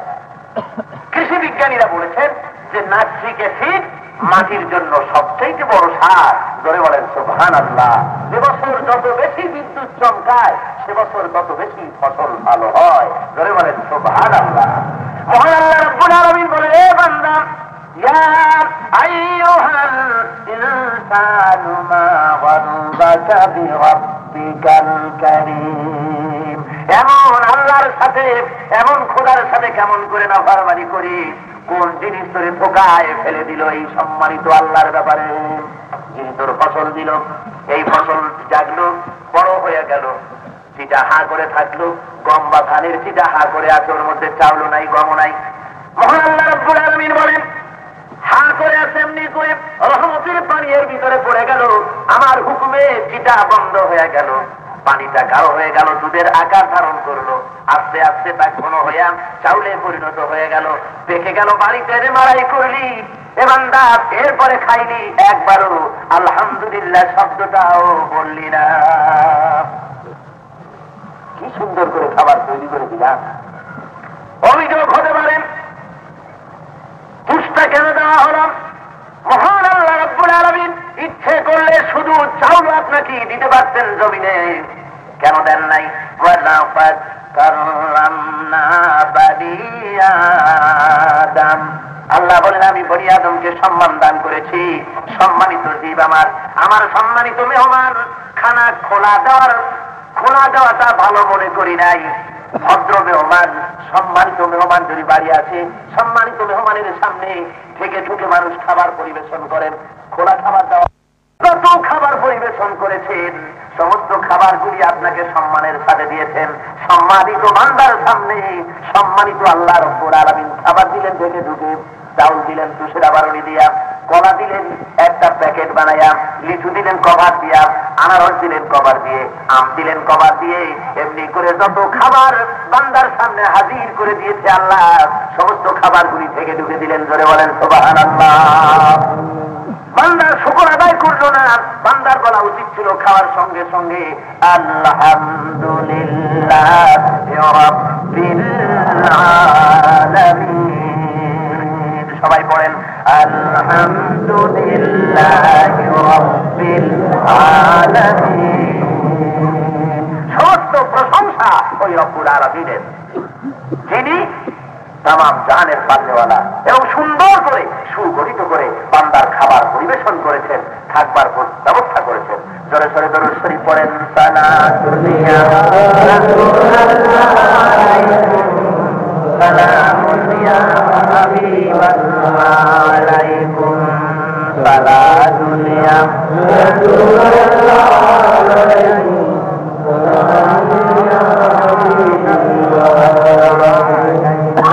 সাথে পড়েন সালাতুল্লাহ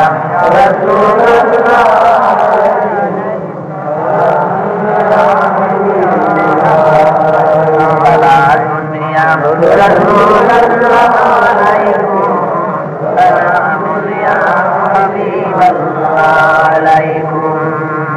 আল্লাহ রাব্বুল আলামিন কোরআন শরীফের মধ্যে যে কথাগুলি বললেন এর ব্যাখ্যায় আপনাদের সামনে আমি আরজ করতেছি।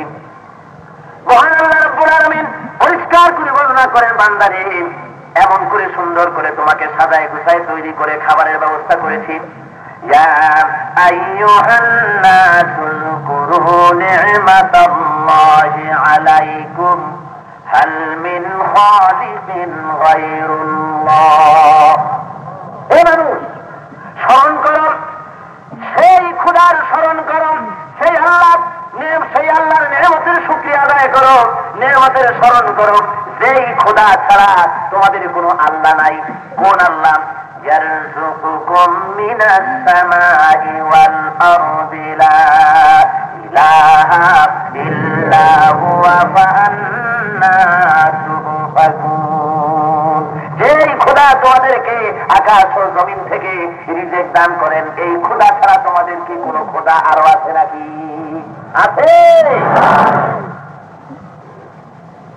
যারা চুপ করেছিলেন তাদের দোষে জোরে বলতে হবে।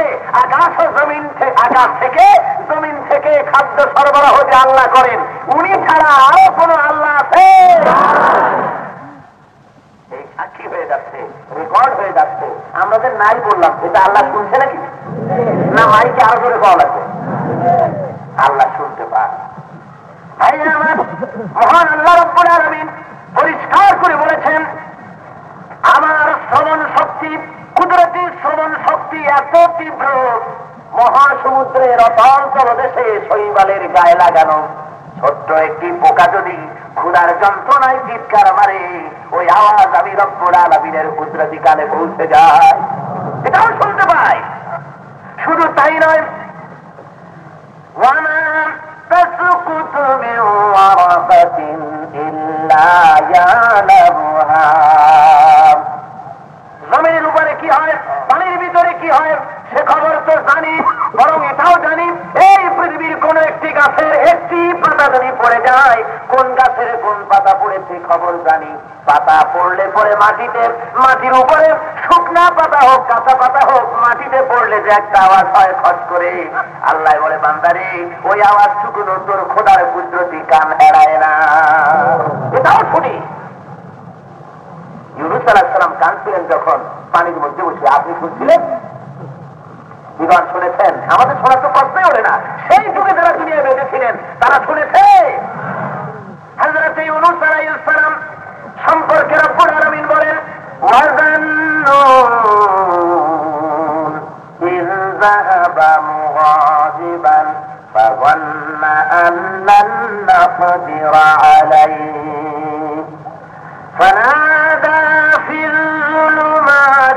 আল্লা ইলাহা ইল্লা আনতা সুবহানাকা ইন্নী কুনতু মিনাজ জালিমিন।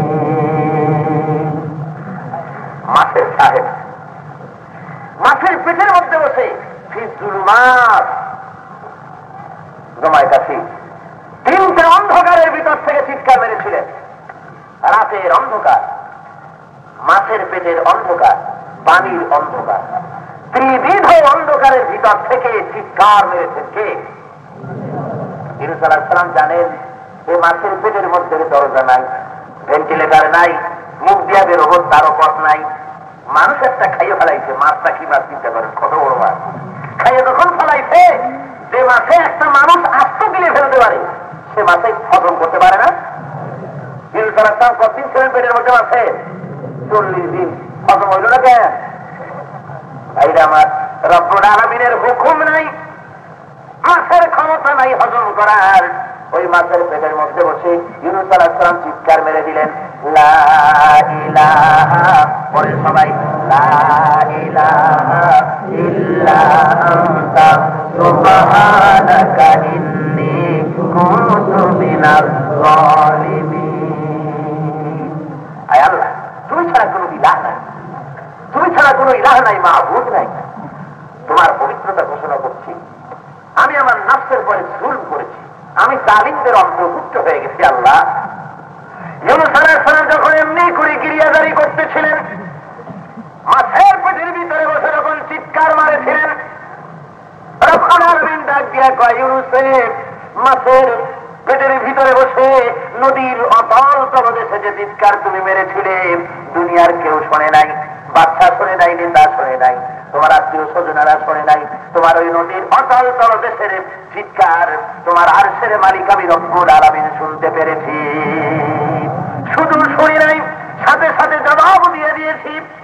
فاستجبنا له ونجيناه من الغم وكذلك ننجي المؤمنين। সবাই পড়ে, فاستجبنا له ونجيناه من الغم وكذلك ننجي المؤمنين। শুধু তোমার ডাক শুনি নাই, ডাকের জবাব দিয়া দিলাম, বিপদ থেকে ইউনূসকে বাঁচায় দিলাম। রব্বুল আলামিন মুমিনদের সান্ত্বনা দিয়া দেন, ও দুনিয়ার মুমিনেরা, মনে মনে ঘাবড়াইয়া যাইও না যে শুধু বুঝি ইউনূসকে এভাবে আমি বাঁচাইছি। হযরত ইউনূস আলাইহিস সালামকে যেমন ভাবে আমি বাঁচালাম, ওয়া কাযালিকা, ঠিক এইভাবে করে নুনজিল মুমিনিন, আমার মুমিন বান্দারা যখন বিপদে পড়ে যায়, মুসিবতে পড়ে যায়, আর ইউনূসের মতো যখন সারেন্ডার করে চোখের পানি ফেলে, আমি ছাড়া যখন আর কারো কাছে মাথা নত করে না, শুধু আমার সামনে নত করে যখন আমার সাহায্য কামনা করে, ইউনূস আলাইহিস সালাম যেমন বিপদ থেকে তারে বাঁচাইছি, ওয়া কাযালিকা, ঠিক এইভাবে করে আমার ওই মুমিন বান্দাদেরকে আমি বাঁচাই দেব। ধরে বলেন সুবহানাল্লাহ। সেই রব্বুল আলামিনের কথা, যিনি এভাবে করে মানুষকে খেতে দেন, পড়তে দেন, আকাশ থেকে জমিন থেকে খাবারের ব্যবস্থা করেন, সেই আল্লাহর প্রশংসায় পঞ্চমুখ হতে হবে। তিনি আমাদের বাঁচিয়ে রেখেছেন, তিনি খাবার দিয়েছেন, পড়ার দিয়েছেন। সুতরাং প্রশংসা সব আমার আল্লাহ। কার? আমি প্রশংসা কারো করতে পারি না, প্রশংসা করব একমাত্র আমার আল্লাহ, যিনি আমাকে খেতে দিয়েছেন, পড়তে দিয়েছেন।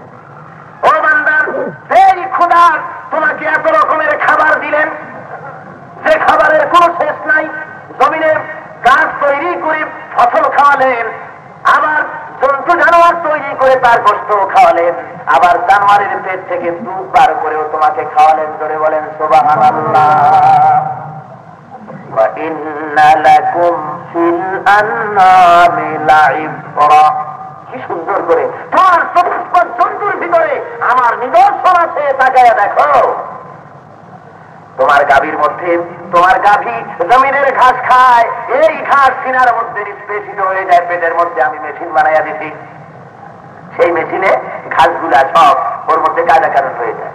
তারপরে এক জায়গা দিয়ে পেশাব বার হয়, আর এক জায়গা দিয়ে পায়খানা বার হয়, আর খানিকটা দিয়ে আমি রক্ত বানাই, আর খানিকটা দিয়ে আমি রব্বুল আলামিন এমন সুন্দর দুধ বানায় দিলাম, লাবানান খালিসান সাইগান লিশারিবিন। বলেন সুবহানাল্লাহ। এমন দুধ বানায় দিলাম মুখে দিলে পরে বেহেশতি খাদ্য। ধরে বলেন সুবহানাল্লাহ। তোমরা সেই বেহেশতি খাদ্য পানি দিয়া সর্বনাশ করে বলেন। কি বলেন, ড্রমের মতো পানি চিনি আমরা? আমাদের অভ্যস্ত খাদ্য দিয়ে কাম নাই, যত পানি আছে সব পানি। এখন আমার ওই দুধে পানি মিশায় না, বুঝলেন? কয় যে খোদার কসম দুধে পানি দি নাই, পানি কিন্তু দিচ্ছে, তারপরেও কসম করে কসম ঠিক আছে, দুধে পানি মিশায় নাই, পানিতে দুধ মিশাইছে। ফোনে 1 কলস পানি, বাকিটুকু দুধ। ভাইরা আমার, এই দুধ রব্বুল আলামিন খাওয়ালেন, গোশত খাওয়ালেন, আবার গাছ তৈরি করে দিলেন, খেজুর গাছ বানায় দিলেন। নজর করে রাখেন খোদার শুকর কেমন করে আদায় করবেন। খেজুর গাছ বানায় দিলেন, ওই খেজুর গাছের গোড়া খুঁজতে খুঁজতে যদি 3 মাইল নিচেও যদি চলে যান, খেজুর গাছের মাথা কাটলে যেমন রস মিষ্টি রস পাওয়া যায়, ওর গোড়া খুঁজে 3 মাইল নিচে গেলেও কি সেই ধরনের 1 ফোঁটা পানি পাওয়া যায় নাকি? কে বলে যায়? নাকি গাছের মাথা কেটে ওরকম পানি পাওয়া যায়? যায় না। খেজুর গাছের গোড়া খুঁজতে খুঁজতে যে পানি বের হবে, ওই পানি যদি আপনি জাল দেন, জাল দিয়ে 1 ফোঁটা গুঁড়ো চা দিয়া বানাতে পারবেন না। যাবে? বান্দারে খেজুর গাছের ভিতরে রস বানাইয়া খাবারের ব্যবস্থা করে দিলাম। পরিশ্রান্ত ক্লান্ত মানুষ শরবত খেতে মন চায়, আমি রব্বুল আলামিন তোর জন্য নারকেল গাছ বানাইয়া দিলাম। তোর বাবা ওর গোড়ায় চিনি দেয় নাই, মিষ্টি দেয় নাই, 30 গাছের মাথায় ডাব বানাইয়া দিলাম। গাছের ফল নামায় এনে কাটার পরে দেখা গেল শুধু চিনি ভিজানো শরবতি নাই, বরং তোর ক্ষুধা নিবারণের জন্য হালুয়া রুটিরও ব্যবস্থার মধ্যে আছে। ইয়া আইয়ুহাল ইনসানু মা গাররাকা বিরাব্বিকাল কারীম। এমন সম্মানিত প্রভু, এমন খোদার ইবাদত থেকে কে তোরে সরাইয়া দিল? কেমনে ধোকায় পড়লি? এমন খোদারে কেন সেজদা করিস না? ও যুবকের দলেরা, ও অফিসারের দলেরা, কোন জিনিস ধোকায় ফেলে দিল? নামাজ কেন করো না?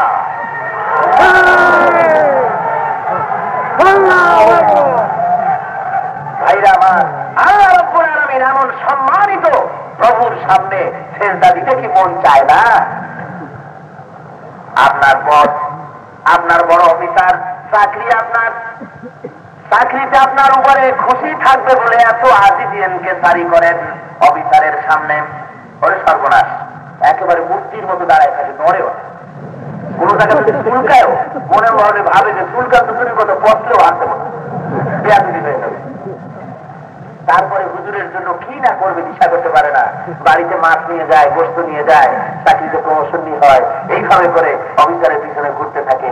অফিসার অনেক সময় খুশি হয়, অনেক সময় খুশি হয় না। সামান্য একটা অফিসারের জন্য এত আজিজিয়ানকে সারি এত করুণা করবেন আপনি, এত আদর দেখালেন, এর একটা সিকি পরিমাণ যদি আল্লাহর সামনে করতেন, তাকবীর পাল্টে যেত।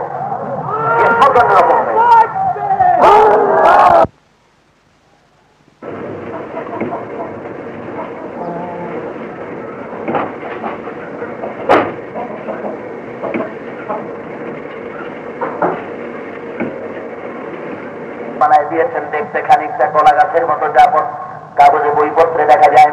এই গাছগুলি মরুভূমি ছাড়ার কোথাও হয় না। যারা মরুভূমিতে চলাফেরা করে তারা তাদের কাছে নল রেখে দেয়, কাছে ছোট ছোট পাইপ রেখে দেয়। মরুভূমিতে চলবার সময় পানির যদি পিপাস হয়, নিজের কাছে যদি পানি না থাকে, চলতে চলতে পান্থবাদক গাছের সঙ্গে যদি দেখা হয়ে যায়, রব্বুল আলামিন বলে, বান্দারে তুই আমার এমন বান্দা, তোর জন্য সবকিছু তৈরি করেছি, মরুভূমিতে পানি থাকার কথা নয়, তবু আমি তোর জন্য এই গাছের গোড়ায় পানি রাখছি, নলটা ঢুকাইয়া আসো আমার, ওখানে তোর জন্য মিষ্টি ভিজানো শরবত তোর খোদা বানাইয়া রাখছে। এমনি করে হাজারো খাবার, হাজারো জিনিস তৈরি করে রেখেছেন আল্লাহ। তাই বারবার বলতে ইচ্ছে হয়,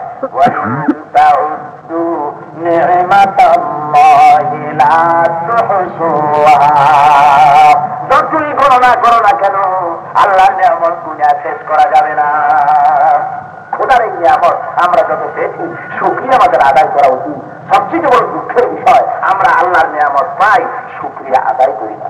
এই জন্য আজকের যত জওয়ান এসেছেন, আজকে যত অফিসার এসেছেন, আজকে যত মহলের যত লোক এসেছেন, এর মধ্যে যদি কেউ বেনামাজি থাকে, খোদার নাফরমান থাকেন, আসুন সিজদায় নত হয়ে যান। এই খোদার প্রশংসায়, এই খোদার শ্রদ্ধায় নিজের মাথাকে নত করে দেন। আল্লাহ তাকদীর, আল্লাহ আপনার কিসমতকে পরিবর্তন করে দেবেন। খোদার রহমত আসবে, দুনিয়াও নাজাত পাবেন, আখিরাতেও নাজাত হবে। বলে বলেন সুবহানাল্লাহ। ভাইরা আমার, তাই বলতেছিলাম কোরআন শরীফের এই সূরাটির ভিতরে রব্বুল আলামিন এভাবে পরিষ্কার করে বলছেন যে বান্দারে, কেমন করে তোমার সেই সম্মানিত প্রভুর সাথে নাফরমানি করছো, কি করে তুমি ধোঁকায় পড়ে গেলে। আল্লাযী খালাকাকা ফাসাওয়াকা ফাআদালাক ফি আইয়ি সূরাতিন মা শাআ রাক্কাবাক, যিনি তোমাকে সৃষ্টি করেছেন, সুস্থ করেছেন, সুগঠিত করেছেন এবং ভারসাম্য রক্ষা করেছেন। ভারসাম্য রক্ষা করেছেন। হাতটা যদি মোটা বানাই দিতেন আর এইটা যদি চিকন থাকতো, দেহ এক অংশ মোটা থাকতো আর এক অংশ চিকন থাকতো, তাহলে মুসিবত হয়ে যেত। পাও দিতে যদি খুব চিকন হয়ে যেত, দেহের চুল না, তাহলে তো আমরা দাঁড়াইতেই পারতাম না। ঠিক কিনা কথা? মাথাটা যদি, যে মাথা আছে এর থেকে যদি এই মুরগির মতো এত বড় মাথা হতো, তাহলে তো কন্যাটা নিয়েই আমরা মুসিবতে পড়তাম। সব দুটা যদি ভুতুমের মতো এত বড়, কিন্তু মেহেরবানি আল্লাহর। বলেন সুবহানাল্লাহ। আল্লাহ এমনকি দরকার ফাআদালাক, যিনি ভারসাম্য রক্ষা করেছেন, সুগঠিত করেছেন, তারপরে ফি আইয়ি সূরাতিন মা শাআ রাক্কাবাক, এরপরে সেই আল্লাহ রাব্বুল আলামিন যেমন খুশি তেমন প্রতিকৃতিতে সুসংগঠিত করেছেন। দেখেন, আমি আগে বলেছি আপনাদের সামনে, এই যে হাত পায়ের সেটিং পদ্ধতি, এই যে জোড়াটা রাক্কাবাক বলেছেন আল্লাহ, এই যে জোড়াটা, এই জোড়াগুলি বা কত সুন্দর। এই আঙ্গুলের মাথা থেকে শুরু করে এই পর্যন্ত কতগুলি জোড়া আছে দেখেন। দেখছেন, এই জোড়াগুলি যদি না থাকতো, পর্যায়ে একখানে যদি না থাকতো কোন জায়গায়, এখানেও নাই এখানেও নাই, তাহলে এখানে কি হতো? ভাত খাওয়া যাইতো না। কি রে মুসিবত, ভাত খেতে গেলে কাঁচা চামচের মতো একজন আর একজনের খাওয়াই দিত, তাও আবার মুখের মধ্যে ভাত দিতে গিয়ে কানের মধ্যে ঢুকে। দেখছেন আল্লাহ রাব্বুল আলামিনের কি মেহেরবানি, দরজাগুলি দিয়ে হাত ক্লোজ করার ব্যবস্থা, মুখে দেওয়ার ব্যবস্থা, সব আমার আল্লাহ করে দিয়েছেন। বলেন সুবহানাল্লাহ। আইনের খেদমত আর কই এভাবে করে রব্বুল আলামিন আজকের সূরার প্রারম্ভে মানুষকে, গোমরাহ বান্দাদেরকে, যারা আল্লাহ থেকে দূরে সরে গেছে, তাদের সম্পর্কে আল্লাহ রব্বুল আলামিন এভাবে কষ্ট করে এসব বিবরণ দিয়েছেন যে আমার শুকরিয়া আদায় করো, আমার জিকির করো, আমার স্মরণ করো, আমার সামনে শ্রদ্ধা, আমার সামনে শ্রদ্ধার মাথাকে অবনত করে দাও। বাকি পারলৌকিক জীবনের যে ব্যবস্থাপনা, কিভাবে আদালত হবে আল্লাহর সামনে আর কিভাবে বিচার অনুষ্ঠিত হবে, এই ব্যাপার নিয়ে এই সূরার শেষ অংশে বেহেশত এবং জাহান্নাম সম্পর্কে বিস্তারিত আলোচনা আগামীকালের জন্য রইল। আউযু বিল্লাহি মিনাশ শাইতানির রাজীম। বিসমিল্লাহির রহমানির রহিম। সাহাবাল কাসিম মুহাম্মদ বিন আব্দুল্লাহ বিন আব্দুল মুত্তালিব বিন আব্দি মুনাফ বিন হাশিম বিন কুসাই বিন কাব বিন মুররাব বিন ইলিয়াস বিন হাজার বিন মুদ্রিকা বিন আদনান, হাযা সিলকুহু মুহাম্মাদুর রাসূলুল্লাহ সাল্লাল্লাহু আলাইহি ওয়াসাল্লাম। ইয়া নবী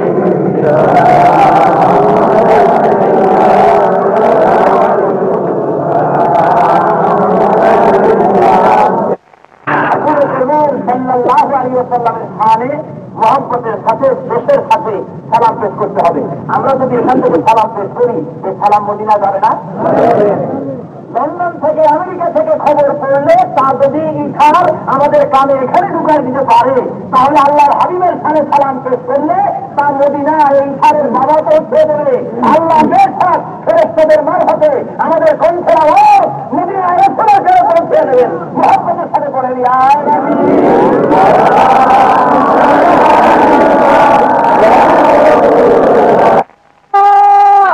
গোপাল কাকা থেকে দোয়া করবেন। আগামীকালও আপনারা আপনাদের বন্ধু বান্ধব, আত্মীয় স্বজন সকলকে নিয়ে এসে সামিল হবেন। আল্লাহ আমাদের সকলকে কোরআন শরীফ বোঝার এবং কোরআন শরীফ অনুযায়ী আমল করার তৌফিক যেন আমাদের সকলকে দান করেন। আল্লাহুম্মা আমিন। ربنا ظلمنا أنفسنا وإن لم تغفر لنا وترحمنا لنكونن من الخاسرين رب العالمين। আয় আল্লাহ, লক্ষ লক্ষ জনতা মুসলমান নরনারী একত্রিত হয়ে এতিম ও কাঙ্গালের মতো তোমার পবিত্র দরবারে, তোমার আলিশান দরবারে আমরা হাত তুলেছি। আয় আল্লাহ, এতক্ষণ ধরে তোমার কোরআন শরীফের উপরে আলোচনা করে দরুদ ও সালাম করে হাত তুলেছি। মেহেরবানি করে আমাদের দরুদ ও সালাম যখন সোনার মদিনায় নবী পাকের রওজা মুবারকে পৌঁছায়া দাও আল্লাহ। তাম পৃথিবীর মাটির নিচে যত মুসলমান নরনারী ঈমান নিয়ে বিদায় হয়ে গেছেন, আয় আল্লাহ তাদের আরো আর পরে সব পৌঁছিয়ে দাও রব্বুল আলামিন। যতবার সেই মুহূর্তে তোমার দরবারে হাত তুলেছি আল্লাহ, এর মধ্য থেকে মা বাপ যাদের দুনিয়া থেকে জন্মের মতো বিদায় হয়ে গেছে আল্লাহ, তাদের কবরে যদি আযাব থাকে কোরআন শরীফের ওসিলায় আল্লাহ কবরের আযাব মাফ করে দাও। আয় আল্লাহ আমাদের আত্মীয় স্বজন পীর মুর্শিদ উস্তাদ বন্ধু বান্ধব খেসাকরাব যার যা মারা গেছে আল্লাহ প্রত্যেকের রুহের পরে সব পৌঁছায় দাও রব্বুল আলামিন। আয় আল্লাহ সারা জীবন ভর যত গুনাহ করেছি নাফরমানি করেছি, আয় আল্লাহ মেহেরবানি করে জিন্দেগীর সকল গুনাহ মাফ করে দাও। আয় আল্লাহ এই মাহফিলে আমরা যারা হাত তুলেছি আমি জানি না কার কি কষ্ট আছে, প্রত্যেকের দিলের কষ্ট দূর করে দিয়া দিলের জায়েজ আশা পুরা করে দাও আল্লাহ রব্বুল আলামিন। তোমার কুদরতি নজর দিয়া এই মাহফিলের দিকে দেখো আল্লাহ, তোমার বান্দারা কেমন করে তোমার দরবারে হাত তুলেছে আল্লাহ। দুনিয়ার কোনো বাচ্চার দরবারে নয়, দুনিয়ার কোনো আমির ওমরার কাছে নয়, শাহানশাহ রব্বুল আলামিন আসমান ও জমিনের মালিকের কাছে হাত উঠাইছি আল্লাহ। বড় আশা করে হাত তুলেছি, আমরা বিশ্বাস করি আমাদের হাত খালি ফিরে যেতে পারে না। দুনিয়ার বাচ্চারা বাজে ওয়াদা করে মিথ্যা ওয়াদা করে মানুষকে ফিরিয়ে দেয়, এমন বাচ্চার দরবারে হাত তুলেছি যার কাছ থেকে খালি হাত ফিরে যাবার কোনো পথ নাই। রব্বুল আলামিন তুমি যদি আমাদের ফিরিয়ে দাও, রহমান রহিম নামের শানের খেলাফ হয়ে যাবে আল্লাহ। আয় আল্লাহ তোমার গুনাহগার বান্দারা তোমার দরবারে হাত তুলেছে দালান কোঠা জায়গা জমির সুখ শান্তির জন্য নয় রব্বুল আলামিন। এই মুহূর্তে হাত তুলেছি অপরাধী হিসাবে, গুনাহগার হিসাবে, বেনামাজি হিসাবে, সুদখোর হিসাবে, ঘুষখোর হিসাবে, জিনাকার হিসাবে, মিথ্যাবাদী হিসাবে আসামির দলেরা হাত তুলেছে আল্লাহ। মেহেরবানি করে আসামিদেরকে মাফ করে দাও রব্বুল আলামিন। আমরা মিথ্যার আসামি, জিনার আসামি, আয় আল্লাহ সুদখোরের আসামি, ঘুষখোরের আসামি, নামাজ না পড়ার আসামি, রোজা না রাখার আসামি রব্বুল আলামিন। আমাদের দেখে যদি তোমার দরদ না হয় আল্লাহ তোমার হাবিবের খেয়াল করো রব্বুল আলামিন। আমাদের যদি যত বড় গুনাহগার আমরা হই না কেন একটা বড় পরিচয় আমাদের আছে, আমরা তোমার হাবিবের উম্মত। আয় আল্লাহ তোমার হাবিবের ইজ্জতে আমাদেরকে মাফ করে দাও আল্লাহ রব্বুল আলামিন। তুমি বলেছো দাড়ি পাকা লোক যদি হাত উঠায় খালি হাত ফিরাইয়া দিতে শরম বোধ করি। আয় আল্লাহ কত দাড়ি পাকা লোক হাত তুলেছে, মাসুম বেগুনা বাচ্চারা হাত তুলেছে, আয় আল্লাহ আলিম ওলামা হাত তুলেছেন, হাফিজে কোরআন হাত তুলেছেন, কত মুমিন বান্দা হাত তুলেছে, আয় আল্লাহ কত ওলি হাত তুলেছে রব্বুল আলামিন। আমি জানি আমি কেমন, এই মাহফিলে যত লোক আছে আমার মতো নিকৃষ্ট গুনাহগার একটাও নাই। আল্লাহ আমার নাফরমানির কারণে এই মুনাজাত যেন ব্যর্থ হয়ে না যায় আল্লাহ রব্বুল আলামিন। সকলের আয় আল্লাহ তোমার মুমিন বান্দাদের উসিলায় আল্লাহ দোয়া কবুল করে দাও রব্বুল আলামিন। তোমার বান্দারা শীতকে উপেক্ষা করে বাড়িঘর ছেড়ে চলে এসেছে, একখানা রুটি দিত এখান থেকে পায় না, একখানা রুটি অথবা এক মুষ্টি খাবার বা টাকা তাও তারা এখানে পায় না। কি উদ্দেশ্যে আছে আল্লাহ তুমি জানো রব্বুল আলামিন। এই মানুষগুলিকে তোমার রহমান রহিম আদতে কেমনে খালি হাতে ফিরাই দিবে না। আয় আল্লাহ, আয় আল্লাহ কাউকে খালি হাতে ফিরাই দিও না। যত মানুষ হাত তুলেছে চোখের পানি ছেড়ে দিয়েছে আল্লাহ। আয় আল্লাহ মেহেরবানি করে তোমার রহমত দিয়ে আমাদেরকে মালামাল করে দাও রব্বুল আলামিন। চোখের পানি বৃথা যেতে দিও না, তুমি চোখের পানি পছন্দ করো। রব জিহাদের ময়দানে রক্তের ফোঁটা, তোমার ভয়তে চোখের পানি ফোঁটা যদি তুমি কবুল করো। তোমার হাবিব বলেছেন বান্দারা গুনার ভয়ে ভয়েতে, জাহান্নামের ভয়েতে, আল্লাহর ভয়েতে যখন কাঁদে, চোখের পানি নাকের অর্থে আসার সাথে সাথে টুপিটাকে মাফ করে দাও আল্লাহ। এই ভরসা নিয়া চোখের পানি ছিল সম্বল, ছেড়ে দিলাম মাবুদ, মেহেরবানি করে তোমার কুদরতি নজর দিয়ে আমাদের পানি ভরা চোখের দিকে তাকাও। আয় আল্লাহ, মেহেরবানি করে আমাদেরকে মাফ করে দাও। আয় আল্লাহ, যত তপ্তার লোক এসেছেন, যত খেয়ালের লোক আজকে এসেছেন, সকলের দিলের মধ্যে, মন মগজের মধ্যে আল্লাহ মেহেরবানি করে কোরআনের মহব্বত পয়দা করে দাও। রব্বুল আলামিন যত সরকারি অফিসার সামিল হয়েছে সকলকে ঈমানি যোগ্যতার সাথে সরকারি দায়িত্ব পালনের তৌফিক দাও। আয় আল্লাহ, যত পুলিশ ভাইয়েরা পাহারা দিচ্ছেন, কষ্ট করতেছেন আল্লাহ, ডিউটি করতেছেন আল্লাহ, তাদেরকে মুমিন বানায় দাও আল্লাহ।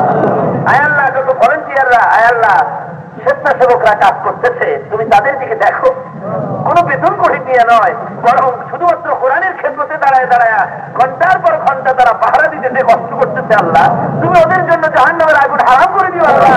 এমন জীবন জগতের তৌফিক এই জমিনে তুমি তাদের দাও আল্লাহ। আয় আল্লাহ, এই জমিনে ওলামায়ে কিরামদের ইজ্জতকে বাড়ায় দাও আল্লাহ, ওলামায়ে কিরামদেরকে ঐক্যবদ্ধ হওয়ার তৌফিক দাও আল্লাহ। আয় আল্লাহ, এই জমিনের ওলামা এবং মাশায়েখদেরকে ঐক্যবদ্ধ করে দাও আল্লাহ। তোমার দরবারে দরখাস্ত আল্লাহ, এই উম্মতকে ঐক্যবদ্ধ করার তৌফিক দাও আল্লাহ। রব্বুল আলামিন আমাদের ভিতরে ভুল বুঝাবুঝি দূর করে দাও আল্লাহ, আমাদের পরস্পরের মধ্যে মহব্বত পয়দা করে দাও আল্লাহ, আমরা যেন একজন আর একজনকে আপন ভাইয়ের মতো মহব্বত করতে পারি আল্লাহ, এই তৌফিক দিয়ে দাও আল্লাহ। আমাদের মন থেকে হিংসা বিদ্বেষ দূর করে দাও আল্লাহ। রব্বুল আলামিন কি চাইবো তোমার কাছে, চাওয়ার আগে এত কিছু দিয়েছো যে চাইতে লজ্জা করে আল্লাহ। রব্বুল আলামিন যা দিয়েছো নিয়ামত যেন দুনিয়ায় শেষ করে দিও না, পরকালে বিরাট নিয়ামত আমাদের জন্য রেখো। সেই বেহেশত দিও যেই বেহেশতে তোমার হাবিব বসা থাকবে, তোমার হাবিবের চেহারা মোবারক দেখতে পারি আল্লাহ, সেই বেহেশত আমাদের দান করে দিও আল্লাহ। রব্বুল আলামিন এই মাহফিলে এমন লোক আছে মদিনার নাম শুনলে পাগল হয়ে যায়, তোমার হাবিবের নাম শুনলে পাগল হয়ে যায়। হজের মৌসুম যখন আছে, যারা হজে যাবে তাদের কাছে এসে কেঁদে কেঁদে বলে, হাজী সাহেব মদিনায় গিয়ে আমার সালামটুকুন পৌঁছে দেবেন, এভাবে কাঁদবে আল্লাহ, পয়সার অভাবে মদিনায় যেতে পারে না। ও খোদা, তুমি তো তাদেরকে দেখো, তোমার তো পয়সার অভাব নাই, কয়েদা তাদের মদিনায় যাওয়ার জন্য কাঁদে, ওই ভাইদেরকে মদিনায় যাওয়ার আগে যেন মৃত্যু হয় না আল্লাহ। রব্বুল আলামিন মদিনা সফর করার তৌফিক সকলকে দান করে দেওয়া। আয় আল্লাহ, সকলের রোগ ব্যাধি মাফ করে দাও, সকলের উপরে রহম করো, ওলামায়ে কিরামদের স্বাস্থ্য ভালো করে দাও আল্লাহ, ইজ্জত বাড়ায় দাও আল্লাহ। আয় আল্লাহ, মাহফিলের আয়োজন যারা করেছেন তাদের উপরে রহমত করো আল্লাহ। আয় আল্লাহ, তুমি তোমার দ্বীনকে প্রচারের জন্য যে ধরনের সেহত থাকা দরকার তা দান করে দাও আল্লাহ। তাকাব্বাল মিন্না ইন্নাকা আনতাস সামিউল আলিম ওয়া তুব আলাইনা ইন্নাকা আনতাত তাওয়াবুর রহিম। সুবহান রাব্বিকা রাব্বিল ইজ্জাতি আম্মা ইয়াসিফুন ওয়া সালামুন আলাল মুরসালিন الحمد لله رب العالمين واجعل آخر كلمتنا عند الموت لا إله إلا الله محمد رسول الله. السلام عليكم ورحمة الله.